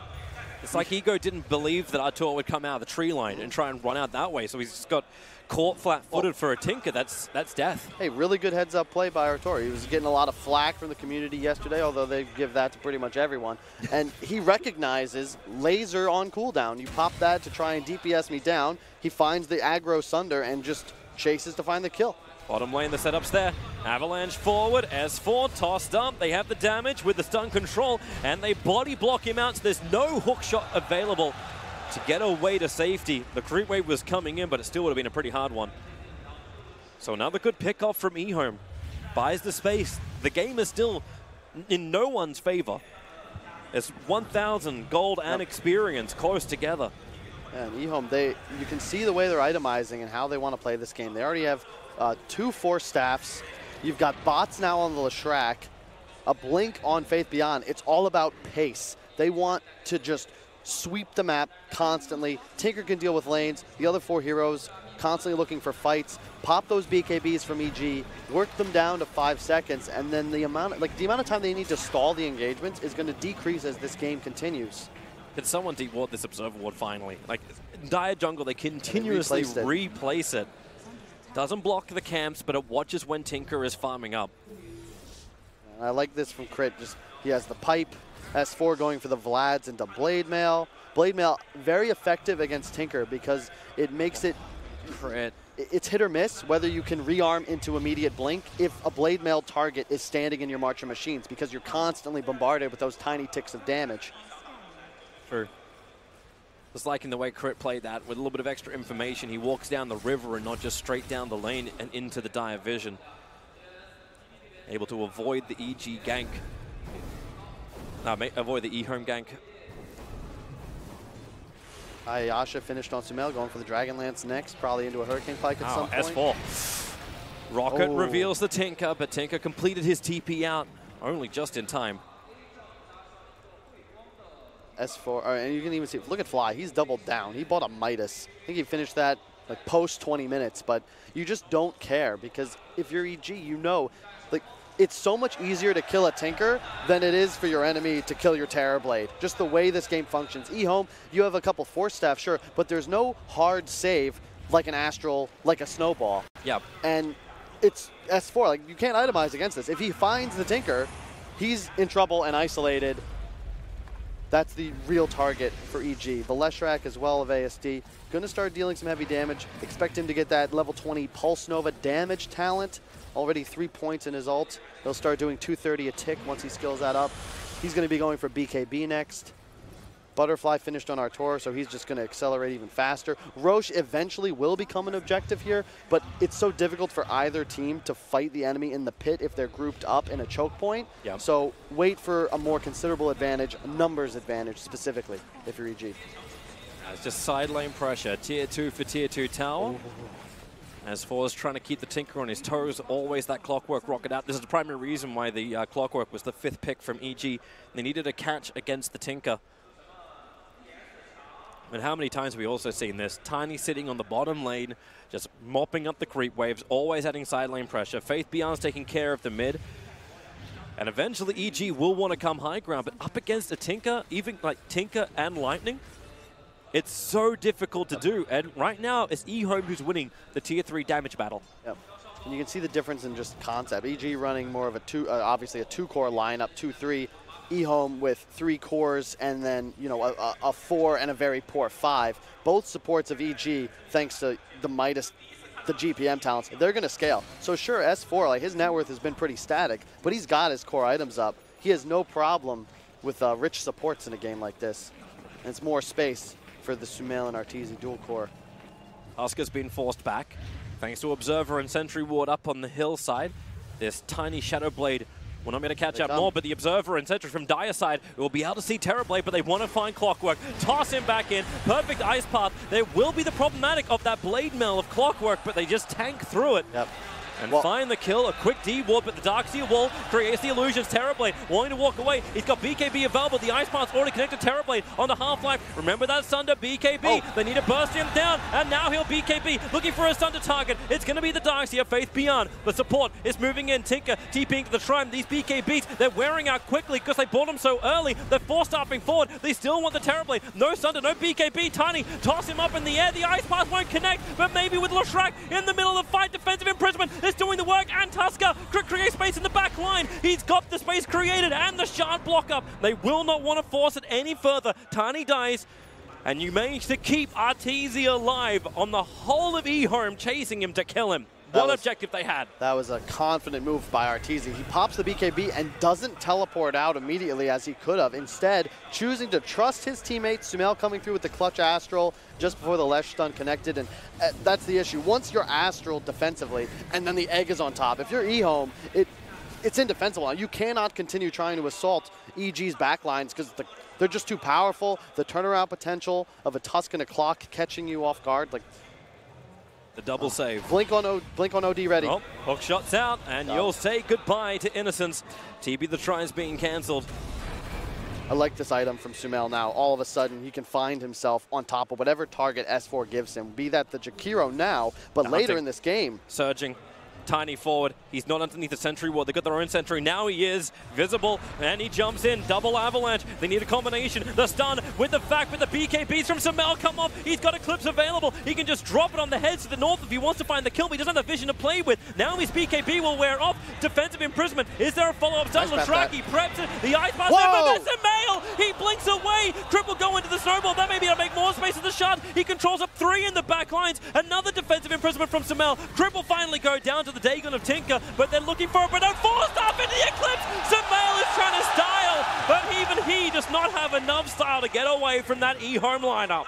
Overconfidence from EG. Meta's on cooldown. Arteezy had teleported out towards bottom. You do not want to be there. It's fine to lose Tusk, like we've said, but Sumail just a bit over-aggressive. They're going again. Avalanche in. Arteezy now the target in mid. They want him to burn this BKB again. He can Sunder life on Tiny, but it's not a lot of life. He gets back again. The ice paths will miss this. Not to mention the split earth, but his BKB. He turns around looking for the kill onto Leshrac. Underneath the Supernova, he feels more confident. S4 as well, but they don't have a lot of life. The stun from the Supernova will connect over on the high ground, but with the avalanche behind the lines, they still need to keep moving north. It's just not possible. EHOME, they're sliding all over EG, and EG is slippery as hell, all down into the grave. 5 heroes die, crit respawns quickly, but EHOME, they are getting the fights they've always dreamed of. Yeah, like, Arteezy's gotta be spamming illusions towards mid. I understand you don't want to allow these lanes to head towards your structures, but like, you've got 2 heroes dead. There's no reason EG should be taking that fight aggressively. Like, saving Arteezy is the goal. Even if he's got a BKB run away, so be it. It's already down to 6 seconds. Like, Crip, he's walking in. He thought he can go for some shenanigans, but the Observer and Sentry is up. Tiny keeps him occupied as Roshan will go down, but you know support wants to jump over. In fact, it's going to be Crit starting up the unit counter initiation onto Tiny, giving Sumail some intel buff up. So Tiny will throw away his life to create the space for EHOME to get the Aegis of the Immortal. And that is in the hands of the Leshrac. A 20 Bloodstone charge now, Leshrac. Yeah. It goes back to this concept that we've seen abused by many of the top teams in this tournament. Which draft scales more to deal building damage? And that's what EHOME is working against. You're playing great. They're playing better than EG right now. but they don't have the ability to punish mistakes like EG does. If EG takes one fight and the Terrorblade's alive, Tinker's dead, that's a Rax, maybe even two. EHOME, you win this huge fight, you wipe your enemy, and you get just the Roshan. And even that was a little close because you got to back up immediately. You don't have the time anymore to look and establish any map control just because you don't have that raw physical damage, and nobody's going to be scaling to do that. It's like all you really have is Edict. That's it. Like Diabolic Edict from the Leshrac. And you do have, you have Tiny with Tree. They are pretty damn good at bringing down buildings. Crit under the Invis rune. Sentry ward is there. They vacuum back in, and that is one very dead Tuskar. Dead for 50 seconds. EHOME with an Aegis Immortal behind them. Maybe they feel confident enough to force down some lanes. Go down mid. Actually use that Diabolic Edict. The OD blink after Astral we just saw abused by Sumail there. I believe that was because the Ice Path had not formed yet. You have two ways on EHOME to prevent that. If you, they're like, I don't know how to explain, but like frame canceling stuns like Mirana Arrow. If you spawn in the arrow, you're stunned. You cannot blink away. The same way it functions with Vacuum, if you just come out into it. And I believe Ice Path, although I know you can BKB coming down from a Yules into an Ice Path. I don't believe you can blink, but I imagine we'll probably see that interaction soon. Just as an educational thread, everyone, how does Ice Path interact with every single stun that's available in the game? And it's not like there's any rules for this, okay? Like, it's just Ice Frog. Like, hey, this is how it works. And he'll change it. It's just like, yeah, in Omni Slash you can TP out now. Yeah, that. It's just Dota, everyone. It's just Dota. In the words of Lacoste, can I get some frogs in chat? He loves that. Level 18 on the Phoenix now, so he's got that maxed out egg, and I don't think EHOME can reliably target it. I expect Fly to at some point. He's actually going for a Radiance. I mean, this man is wealthy. By pretty soon, S4 is going to find himself in the Zai location where he's just the cheapest player on his team. Is EHOME really reading this? They got a Tinker ward down. EG is preparing a gank. They now pinged out Clockwork Arteezy. They know he's not because here. the rock comes out, and they need to get the Avalanche through the tree lines. Clockwork should be okay. The tree toss will not be able to reach him, but underneath the Observer ward, that is, well, I guess S4 can have a very good vision of his own death. EG's gem timing is going to be critical because right now they're consistently playing under wards placed by EHOME. You don't want to grab it too early because then you might potentially lose it, and then all of a sudden EHOME's massive lane shove and pickoff potential. Doubling forward, looking for the kill on Arteezy, but Arteezy only had to walk a little bit further forward, but Avalanche toss, something needs to save ASD. The Aegis Immortal will break. Arteezy still has his BKB as well as the Sunder. There's going to be a hard fight for EHOME to take, though inside the Darkseer wall and the Macropire. Maybe they have the damage. Perfect. Phoenix Sun is out. EHOME must retreat. Tuskar will fall. EHOME do get out of range of the Phoenix Sun, and you've got Leshrac on the run, banished up. He triggered the Bloodstone, so he already got his life back up again, but the Tinker, the laser hits, the Sun Ray will burn through. Leshrac goes down. Tiny will join him too. Fly is going to do so much work. He'll get the kill on Tiny in the back lines. While Jakiro dies in the front, Fly with a double kill. That fight's not a favorable location for EHOME. You want to be around creep waves or structures. You have a Tinker on your side, and the nearest wave was a full 2 blinks of distance away before you could even start getting rockets off reliably. Like, just well played by EG. This is how they win fights. You can't kill Arteezy reliably anymore. He's got a Satanic. You He's mentioned it though, right? 2500 HP. Like, if EHOME really is the complexity of China, it's the mid-game run at you. They took the fight up on top. There was a ward inside the Radiant jungle, and that's why you saw Leshrac just TP to mid, Nova down the wave, and then jumped into the jungle. They wanted to kill off Arteezy. 1 kill isn't enough for them. They want to find more. As Fly, well, wants to stay alive as well. Ego begins his TP out. But Fly, you know that Radiance you were talking about? The Relic's coming out in the Courier. Oh, look at mid lane. And even look towards mid. Darkseer, BKB's available. He can survive through this. He'll BKB inside the cogs. Tinker needs to make the most out of this. Can he actually laser and buy some time? And no, the shards, Darkseer, Arteezy. He's uncertain if he wants to take the fight. He was blocked out. The tree prevented him from actually entering the Ice Shard. May have been able to finish Faith Beyond. The Force wasn't on cooldown. But he does have Greaves, pretty tanky. And you look at this, all of a sudden EG is a 4K gold lead. It went from minus like 2K, 6K swing. They've cleared out the towers, and this is how you want to beat a Tinker. You keep him in his base. You remove his structures and his ability to play the map. And now, camping creep waves, you can find kills, and all of a sudden it's a lot scarier for Ego to venture out on the map alone. Especially now you see OD with the Scythe available. And you'll have the Hex. It's the amplification with the intel.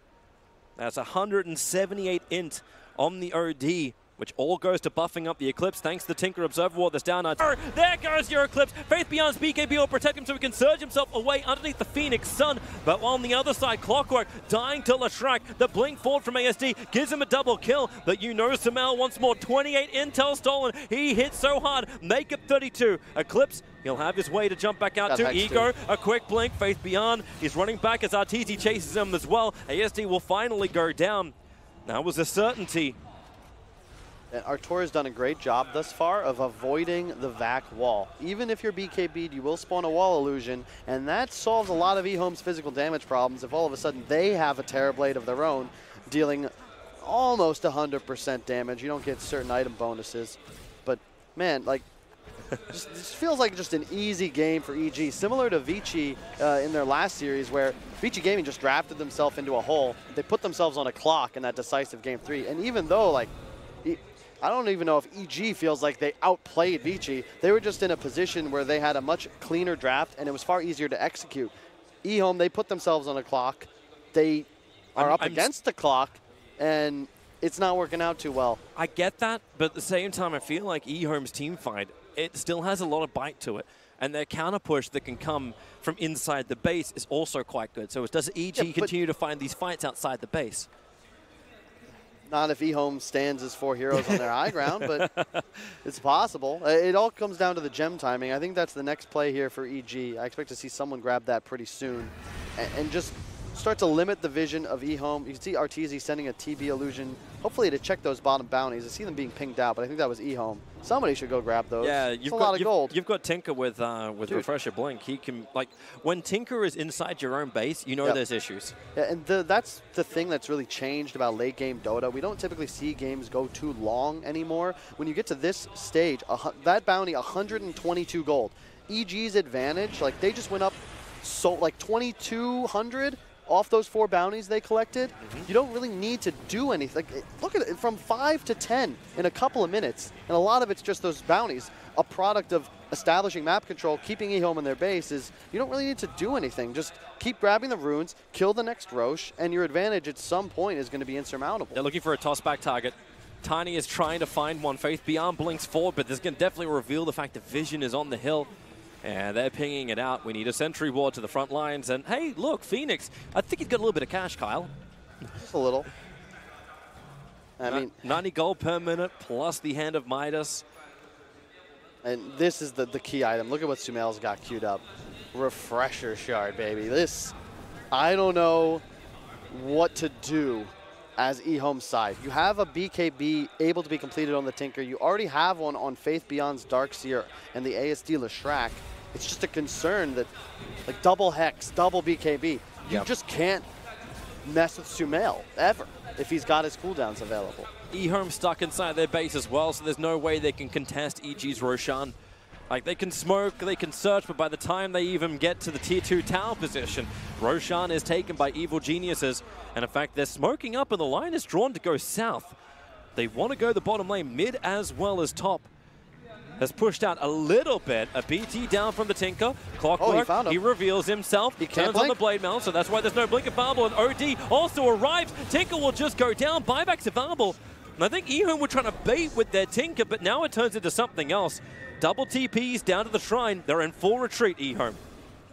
Well played. That's all the Tinker Ward. I mean, S4, great positioning. He's not with his team. He's not roshing. He's actually playing as far from the pit as possible because that's the lane Tinker will feel the safest in. Jakura macropies the bottom lane. They won't have that deep push in the mid. 4-star forward, Tiny. He's got Shadow Blade available. They don't have any detection inside the base, but they don't want to have to buy back on Tinker. So Faith Beyond, he'll burn the wall to create a copy of the Terrorblade. Wants to try and keep it alive. Samel jumps in to try and get rid of it, but it won't happen. You don't need EG, just go top. You know the wall's down. This is the big damage. This is the only way EHOME gets physical damage. No macropire, no wall. Tinker still refusing to buy back. Fortification is up. ASD has returned to the lane. But it looks like Evil Geniuses and will take this top lane of Rax. Watch for Sumail to just get active. He's so threatening. There still he is. Still no buyback from the Tinker. Terrorblade, so much damage, so much lifesteal thanks to the Satanic Tinker will finally buy back. And Sumail, he's underneath the fountain, drops the Eclipse! A triple kill on the back of 36 stolen int! Man, EHOME have to be, well, yeah. Get educated. Tinker's dead. That was the Tinker buyback. This is the game, really. Without Tinker, there's no way that EHOME can really defend their lane of their base.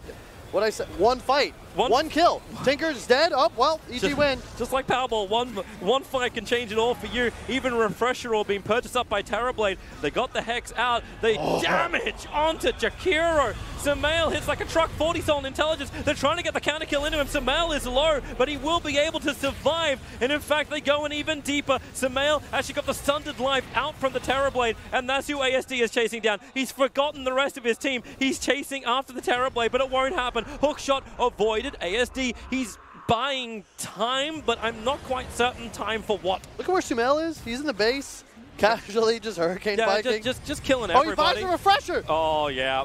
He bought it. He actually bought it before. He must have sold it, then repurchased it with the Eclipse. He gets one more kill into Faith Beyond. Latrak is still battling as much as he can over towards the Shrine to get some mana back so he can try and battle against Crypt, but won't. He'll blink down instead. Tinker's still dead for 37 seconds.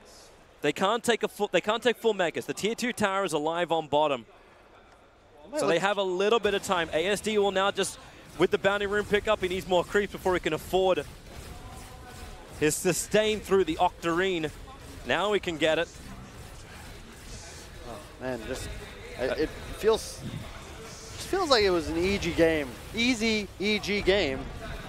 Nothing even changed. You know, Bulba is just like Ash going up against the Elite Four of China. You win this one, probably go up against LGD if they're able to beat Fnatic. And he's just like, you know, why would I change out my Pokemon? OD, Terrorblade, these work for me. I'm going to keep it going.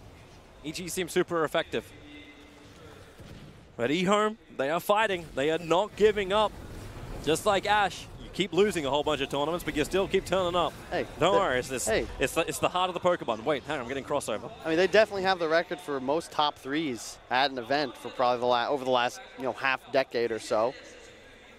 Don't have just there's a lot of good Dota to be played. All right, even the ones that don't make the land still have a lot of talent. Hey, they have the power to fight. ASD's finally having some sustain. They took a long time to try and even bring him down. Even then, EG failed. But of course, EG went for objective-based gaming. Sumail was in the base. Okay. His Aegis popped 200 units from when he would have been in the Fountain's attack range. They're smoking. They're coming for a fight. Looking for the opening. Arteezy's up on top of the hill. Shards fly forward. Snowball. There goes your save from Crit. Arteezy thinking about joining this fight. They've got the toss out. The Sunray's giving Crit so much more life. Arteezy still waiting for the right time to initiate, but ASD pumping out so much damage. And Icarus dive forward under the BKB. Still no Supernova just yet. And the Force Staffs. Nice to get away from the Shards. So EHOME. It's a little bit of chip damage. It was their initiation onto the support, but they still can't find the kill. Instead, they find Sumail, the Avalanche. He'll get the BKB off the Avalanche. It was never able to connect. Tiny hexed up for the moment. You know Sumail wants to get a little bit of intel. Okay, that's a little bit of an interesting Hurricane Pike, but now the orbs, boom, boom, boom, boom, boom. All flying down to the Tiny.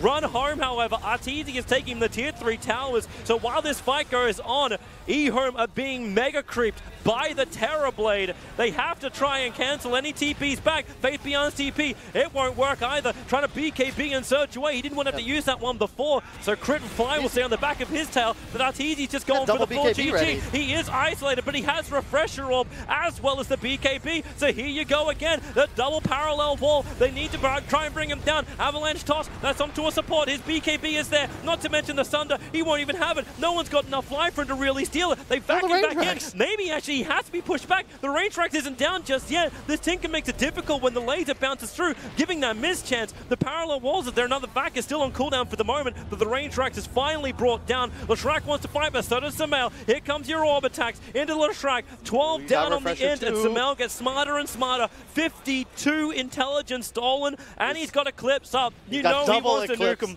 This is going to be fun. Ready? Oh, ready, he's going to go in. Ready? Hammer is in 3, 2, 1, boom! Goodbye, Faith Beyond. Goodbye, everybody else. The Nova's dropped as well. Sumail is as smart as they come. He'll end this game on 84, 88 stolen intelligence against EHOME. It's a smart draft. They are meant to be geniuses. Evil ones. I agree with that statement, Toby. But the script that EG followed to win this game is not that different from what they demonstrated yesterday. And EHOME came out, they doubled down on how they prefer to play. High tempo, all about the mid game, and I mean, you can kind of feel it in the crowd, just all together withers at the end. Yeah. Don't even think that their draft allows them an opportunity to really play that game much better once you hit 40 minutes or so. It's just such an odd pickup to have Shrek at the end to take the Tinker out of mid and then to completely ignore any level of physical damage. You're right in saying it was a simple execution from EG. All they had to do was not screw up. And EHOME was still looking for the fights. They still found S4 a couple of times. They found Crit. They found Fly until they got richer than anybody else. And I like that. You could make an argument perhaps that EG's cores could have scaled a bit better. They both went second item BKB, but that sort of stabilizes the game and it enables the two supports to be greedier, notably Fly going for the Midas into Radiance. He has a BKB to end the game. Like, you're very confident, obviously, the way they played. Yeah. EHOME, EG, you know Bubba. He's going to probably look to do something real damn similar. We EHOME's may to go see back to the drawing almost board. exactly the same draft. 3 out of 5 is normally the EG way of going through each series. But EHOME, they willing to let the OD through. They have to change it up for Game 2 if they want to stand a chance to stay here in the Chongqing Major.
more information you have, the better the decisions. Data is crucial to do important decisions in Dota games and even before the Dota game in preparation. It's really cool that a big company like SAP is investing into esports and that I can be a part of it is amazing. EG going to take down the first game, but the big question we have on the desk, did EHOME beat themselves in their draft? My name is Rich. I'm going to be your host. I'm joined on the desk by Gods and Black, and we're going to talk about this series in detail and try to predict what's going to happen in the next one.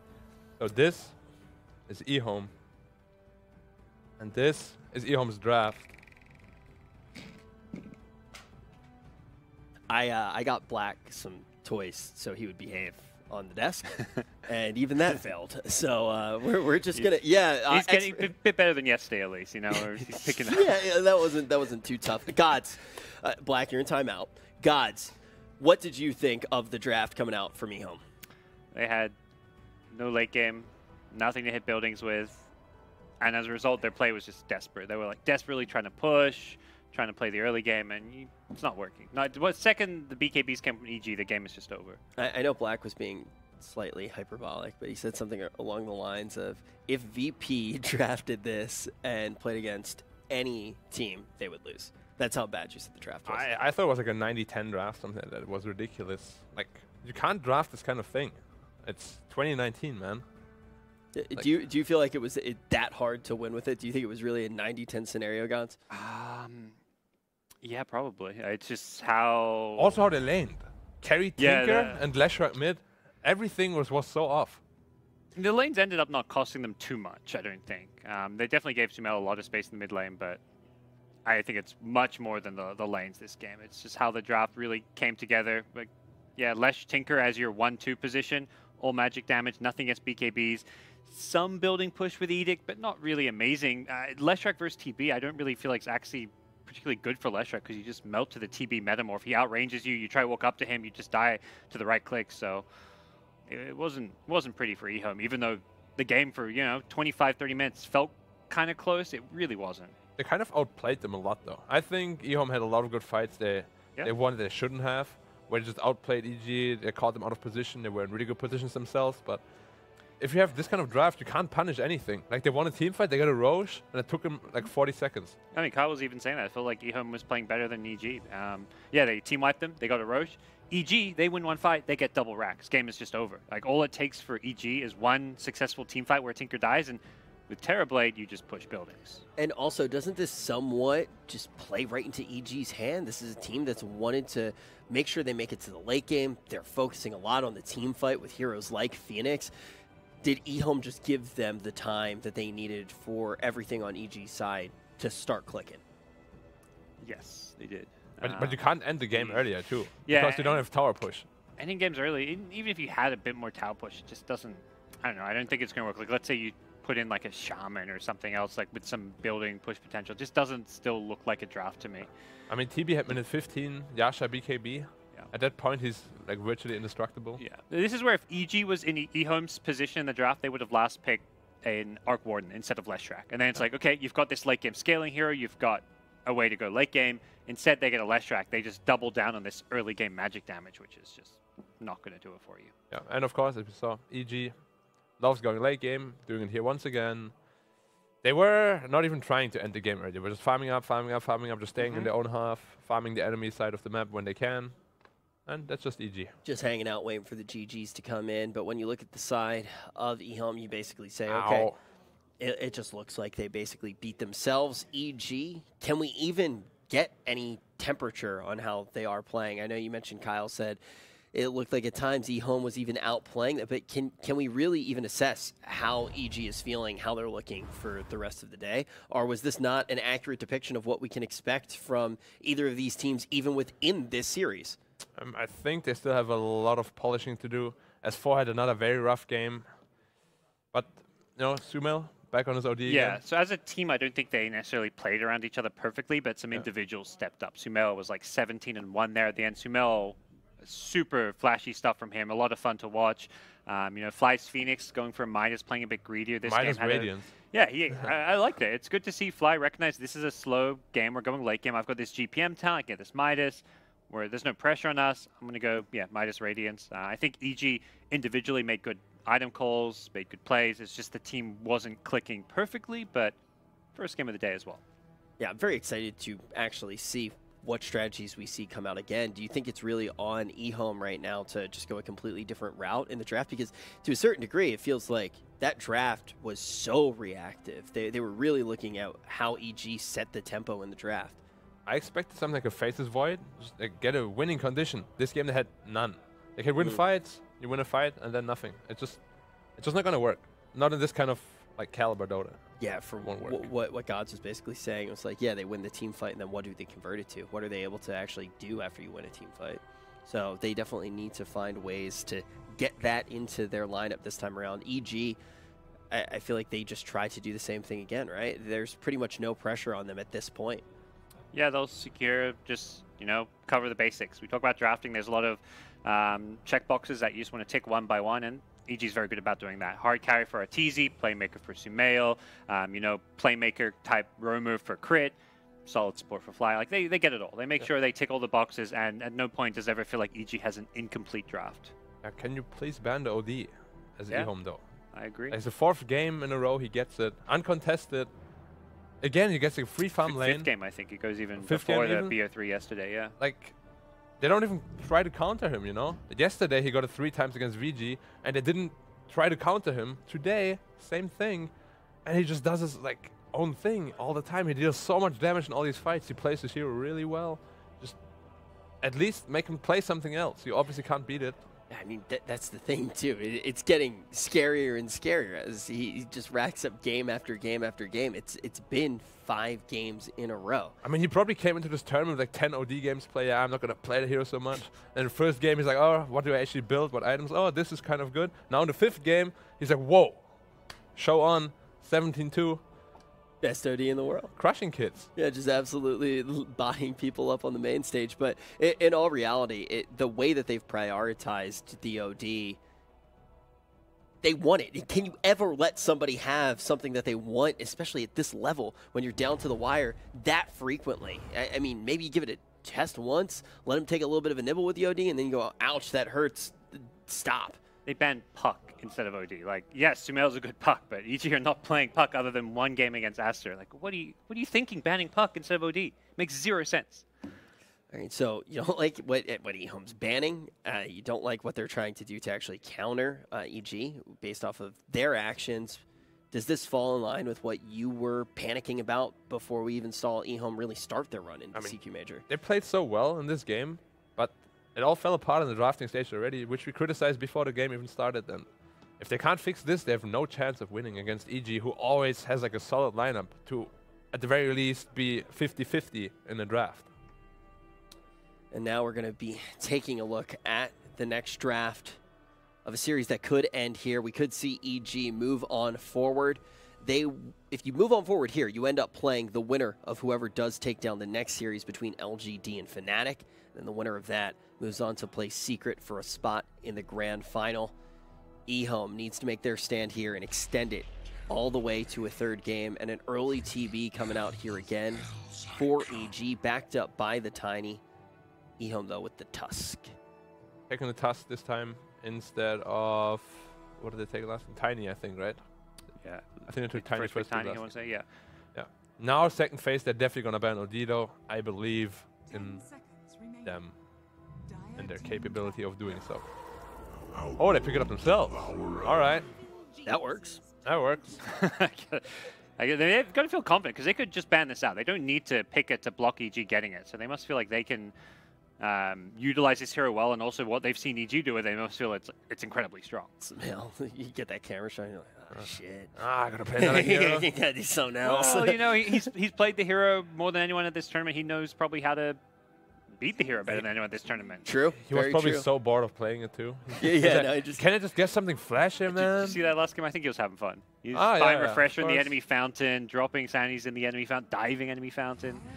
You know, he was definitely having a good time. That is one thing I'll say with the EG too. Everybody talks about how they are really. There's that Puck again, but I will say, everybody talks about this being a team that feels comfortable in the loser portion of the bracket. They don't feel the pressure. They can make that run. It just wakes them up. It gives them that hunger. It allows them to start to play to their full potential. When you see them around the event, At no point, I think Bulba maybe you could say Bulba at times seemed like a little bit stressed, but nobody else looks stressed when you see them around the event. Bulba is like, he's absorbing the stress of everybody. When you see him sometimes, like, it's important for the team though. Yeah, I mean, he's doing a good job in that regard, and I mean, you can tell. He tries to play it off cool though all the time. Yeah, he's like, walk up to him, I'll be like, yeah, is it hard for you to like watch your team play? Nah, I'm good. Like, no, I'm fine. It's legs shaking. Yeah, legs shaking. He's like, oh god, oh god. Ace game. And we're gonna see the Phoenix once again. We've seen this Phoenix. Oh, we've seen the Phoenix how many times now? For them. Three Three games, third in a time row? in their last Yeah. 2v3s. Yeah, it might be just 3 in a row too. And it's super good against OD and Tusk. Juggernaut. But say EHOME, whatever you do, pick a scaling physical damage core. Yeah. Jug or PA, yeah, they're not the best matchups for his TB, but I think you just need them for your draft. Get some building push. You've got the OD as at least somewhat of a solution for the TB. Yeah. Picking a Jug to me is okay. Underlord. All right. I mean, well, it's another hero that can kind of mitigate some of the TB's damage. So I feel like you don't need a carry that is designed to counter the TB when you have these two heroes. Yeah. What, Black? What do you want to say? He's straightening up a bit. I'm pretty sure it's just the headset pushing them. You know what I mean? Who are you to judge fashion? I'm not judging. I'm saying it looks great. It makes me happy every time I see it. Doom. I'm not gonna lie. I don't think any of us are anyone to judge fashion here on the desk. I've been going about my superstitions the entirety of this tournament, so I can't judge. When it comes to fashion, I'm definitely like a fucking caveman. Yeah, you're probably the worst on the panel. Yeah, for sure. Yeah. Like not only the panel, probably on the entire event, everybody's better than me. Yeah. Even the crowd. Yeah, for sure. Like for sure. certainly. Yeah, you drop the ball habitually. Yeah, but it's fine. I got my own qualities, you know. Can't be good at everything. Yeah, you're good at Dota. And anti-mage. Good at AM. Yeah, he corrects you. Good at Dota. No, good at anti-mage. just an AM spam No, right here. there wasn't a correction. It was an add-on. Oh, okay. Yeah, you're always right too. That's Exactly. the other thing with Black. Yeah. And Doom, quite good against Underlord though, since it's max HP damage. It's also here, you know, you can go 0-5, but you got Devour, you can catch up. Yeah. Or like yesterday, 0-7. Yeah. They do go for yeah, the Jug. This makes sense. It's very unfavorable matchup, but you can make it work. Other teams made it work. The OD can counter the TB. Yeah, we've seen Jug actually win games against TB this tournament. Yep. So now they're looking for position 4? 5, right? I mean, unless Tusk is a 5, but it's probably going to be the Innocence hero for Y. If you have... No, EG has last pick, okay. Yeah, then this makes more sense. And EG's, last picking Sumail's hero, they're going to be playing crit on Tiny most likely. They pick his hero in the first stage. Yeah, and then Sumail is going to be on... Honestly, I wouldn't mind a sniper too much.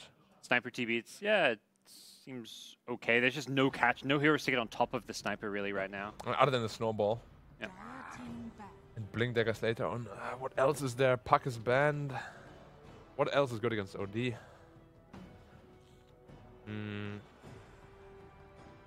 Trying to think. Thinking is not one of my strengths, though. It definitely isn't. Thinking, dressing, both categories you completely fail in. Yeah. Bring back the mid-nature's prophet. Yeah. Do it. That hero should beat OD mid with Trina. I feel like you actually. Yeah, but no one solo killed him. When There's also no one. Yeah. Yeah. No one OD solo killed him. Imagine he misplayed that a bit too. Ah, of course. Like you don't die to OD before 6.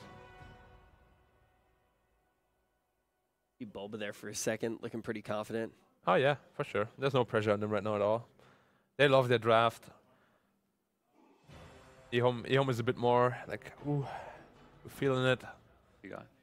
Could see Huska. Does Sumail play Huska? Yeah, I mean, I'm pretty sure he plays most heroes. Yeah. The question is how well and how much does he like it. Because if he doesn't like to play a hero, he won't play as well. Juggernaut against the egg, obviously. Cheesy just looks bored. He's just like, that's EG in a nutshell. Like, can we just start playing? Can we get like, this game? Like, why do we need to have a draft, guys? Terrorblade, my feet on the chair. I feel like no Dota players wear shoes. I mean, they have shoes under the desk. Like they come in with shoes, but they're I under know the desk they right walk up with the shoes, but I feel like none of them sit there. Like I don't know many players that do that. They're It's not always comfortable, dude. It's so uncomfortable. You sit there for like an hour with your shoes on. Your socks are buying gonna your own get shoes sweaty. then. I don't know. Like I Yeah, say. I can't feel my shoes when I'm sitting. Yeah. I mean, there. how are you sitting? I'm sitting in like this scissor position, Like I'm not. like this. What? You're scissoring while you're playing? What? Yeah, the scissor position.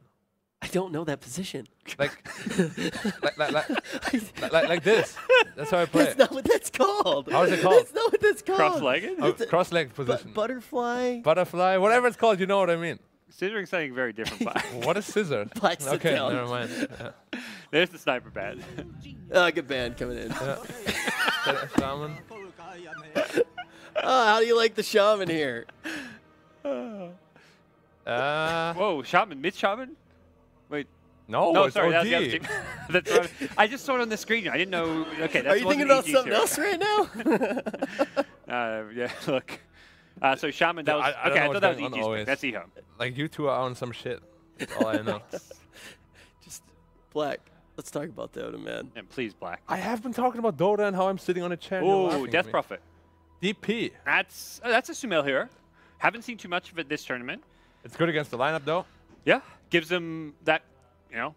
DP versus OD, you've got a silence, which is pretty annoying. OD's going to have to go kind of BKB against that. And you Gives play them counter timings too. Yeah. Like when OD is weak, DP is super strong. Sit down.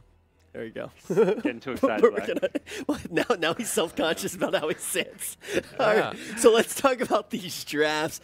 DP, not something we've seen very much of. Why are we seeing the DP come out here? Well, DP, as I said, is a counter timing to the OD. OD is very weak to DP until he actually gets a BKB.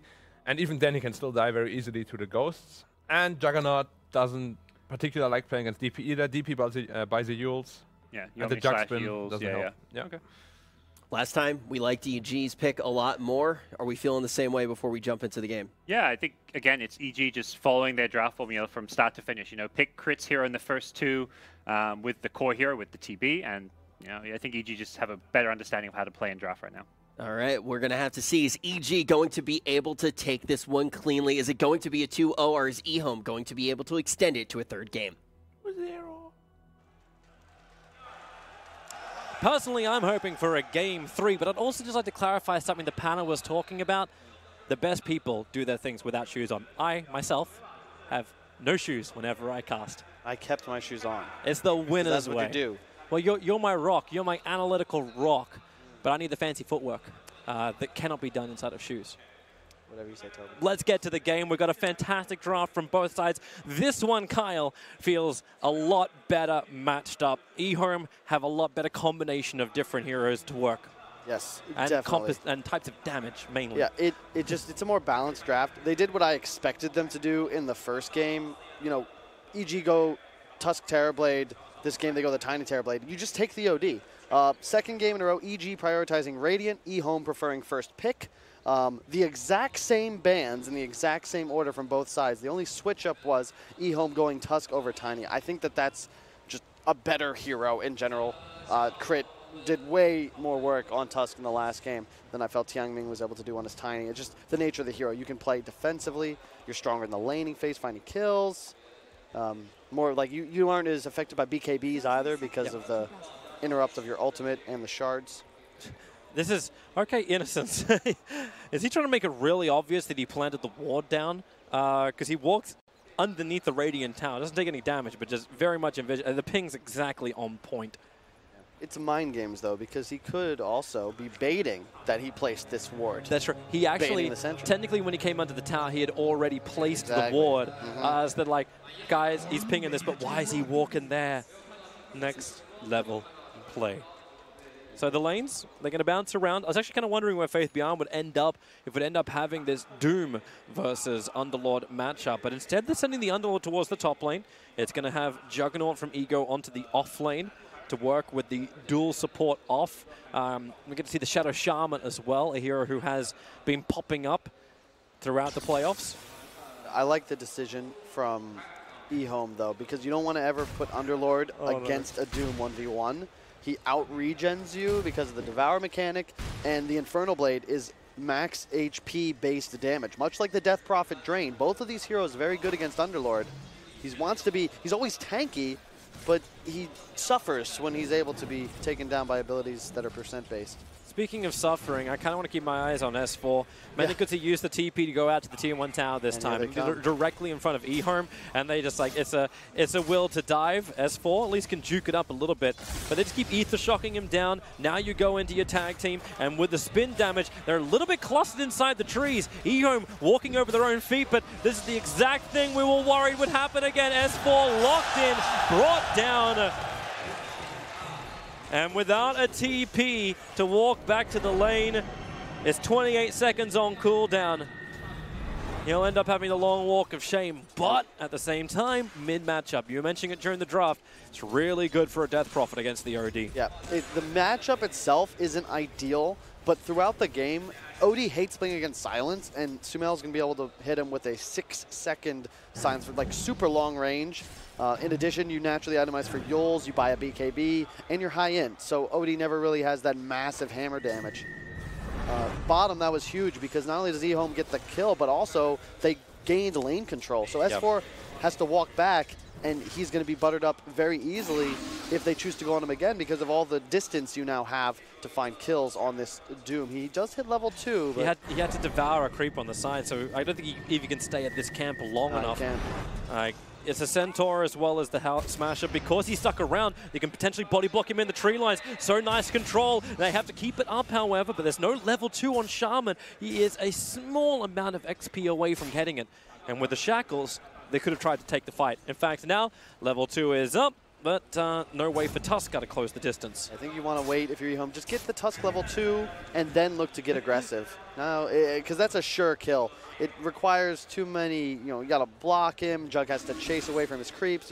Just take the guarantee. In the top lane, we haven't discussed it, but Faith Beyond also equally struggling. He's already burned through all 6 of his tangos, and he's still not level 2. This is the difference, right, between the Doom as well as the Underlord, where Doombringer, because of Devour, he has this mechanic to catch up. We saw S4 have this exact problem yesterday, except yesterday's problem was a lot more. I think it was 7 kills in 7 minutes, 7 deaths in 7 minutes against his name. This time around, it's a lot better. Faith Beyond up on top lane has Innocence to help him out, and they actually look towards Fly. Innocence actually begins his attack onto Fly. A little bit difficult when he gets hit by the Fire Spirits while on bottom lane. It's actually Crit who gets to combo together with S4 to find the kill. They have the extra damage thanks to the clap creep. 150 damage and a 25% move slow for 3 seconds. The best creep for a Doom to grab, being aggressive. You could argue. Now they move top. Snowball going in after Terrorblade. Arteezy had a free game before he begins his TP, but the shackles are available. Terrorblade will fall, and Fly has no other choice but to back up behind the Tier 1. Well played by EHOME. This is the power of that Rasta. They last pick it for a reason. The same combination Vici Gaming likes to utilize. Shadow Shaman Tusk is so much threat. One more attack up the hill. He doesn't get the miss. But Fairy Fire from Sumail keeps him alive. The intel steal was good, and he was able to salve himself up and repair all the damage that Sumail did to him while Sumail was imprisoned. You can see they want to go for more. They're thinking about it. Fly does have dime, though. This is what needs to happen. They're trying to contest Arteezy's catch-up, which is just to walk into these small camps and continuously farm. This is a cool decision from EHOME. I like it as well. You pressure Artur. He played a pretty easy game in game 1, just effectively just free farming the entire time. Now, yes, you've hurt Ego a bit. He's bottom against 2, but he got so much free farm at the start that it's more difficult for Ursa Tiny to shove him completely out of the lane, whereas up top, Artur's been relegated to the jungle. In towards the mid. They just need to get the control. Sumail slowed up. ASD, he's already at 7 intel stolen. He's a little bit more damage. Crit creates the space with the avalanche. So EG can walk back behind their own tower while Fly to Icarus dive away to safety up on top. Shaman had Hex and Shackle, but didn't have the vision to get the disable before the TP completed. Sumail's just going to sit mid, pops the salve. Shrines are active. Doom going to TP top. And they recognize Artur just can't lane, but he's in trouble. Artur is actually dead. They start with the Hex. They can go on to Spin and Shackle. And Arteezy cannot walk away. No TP supports to come in from supports because, well,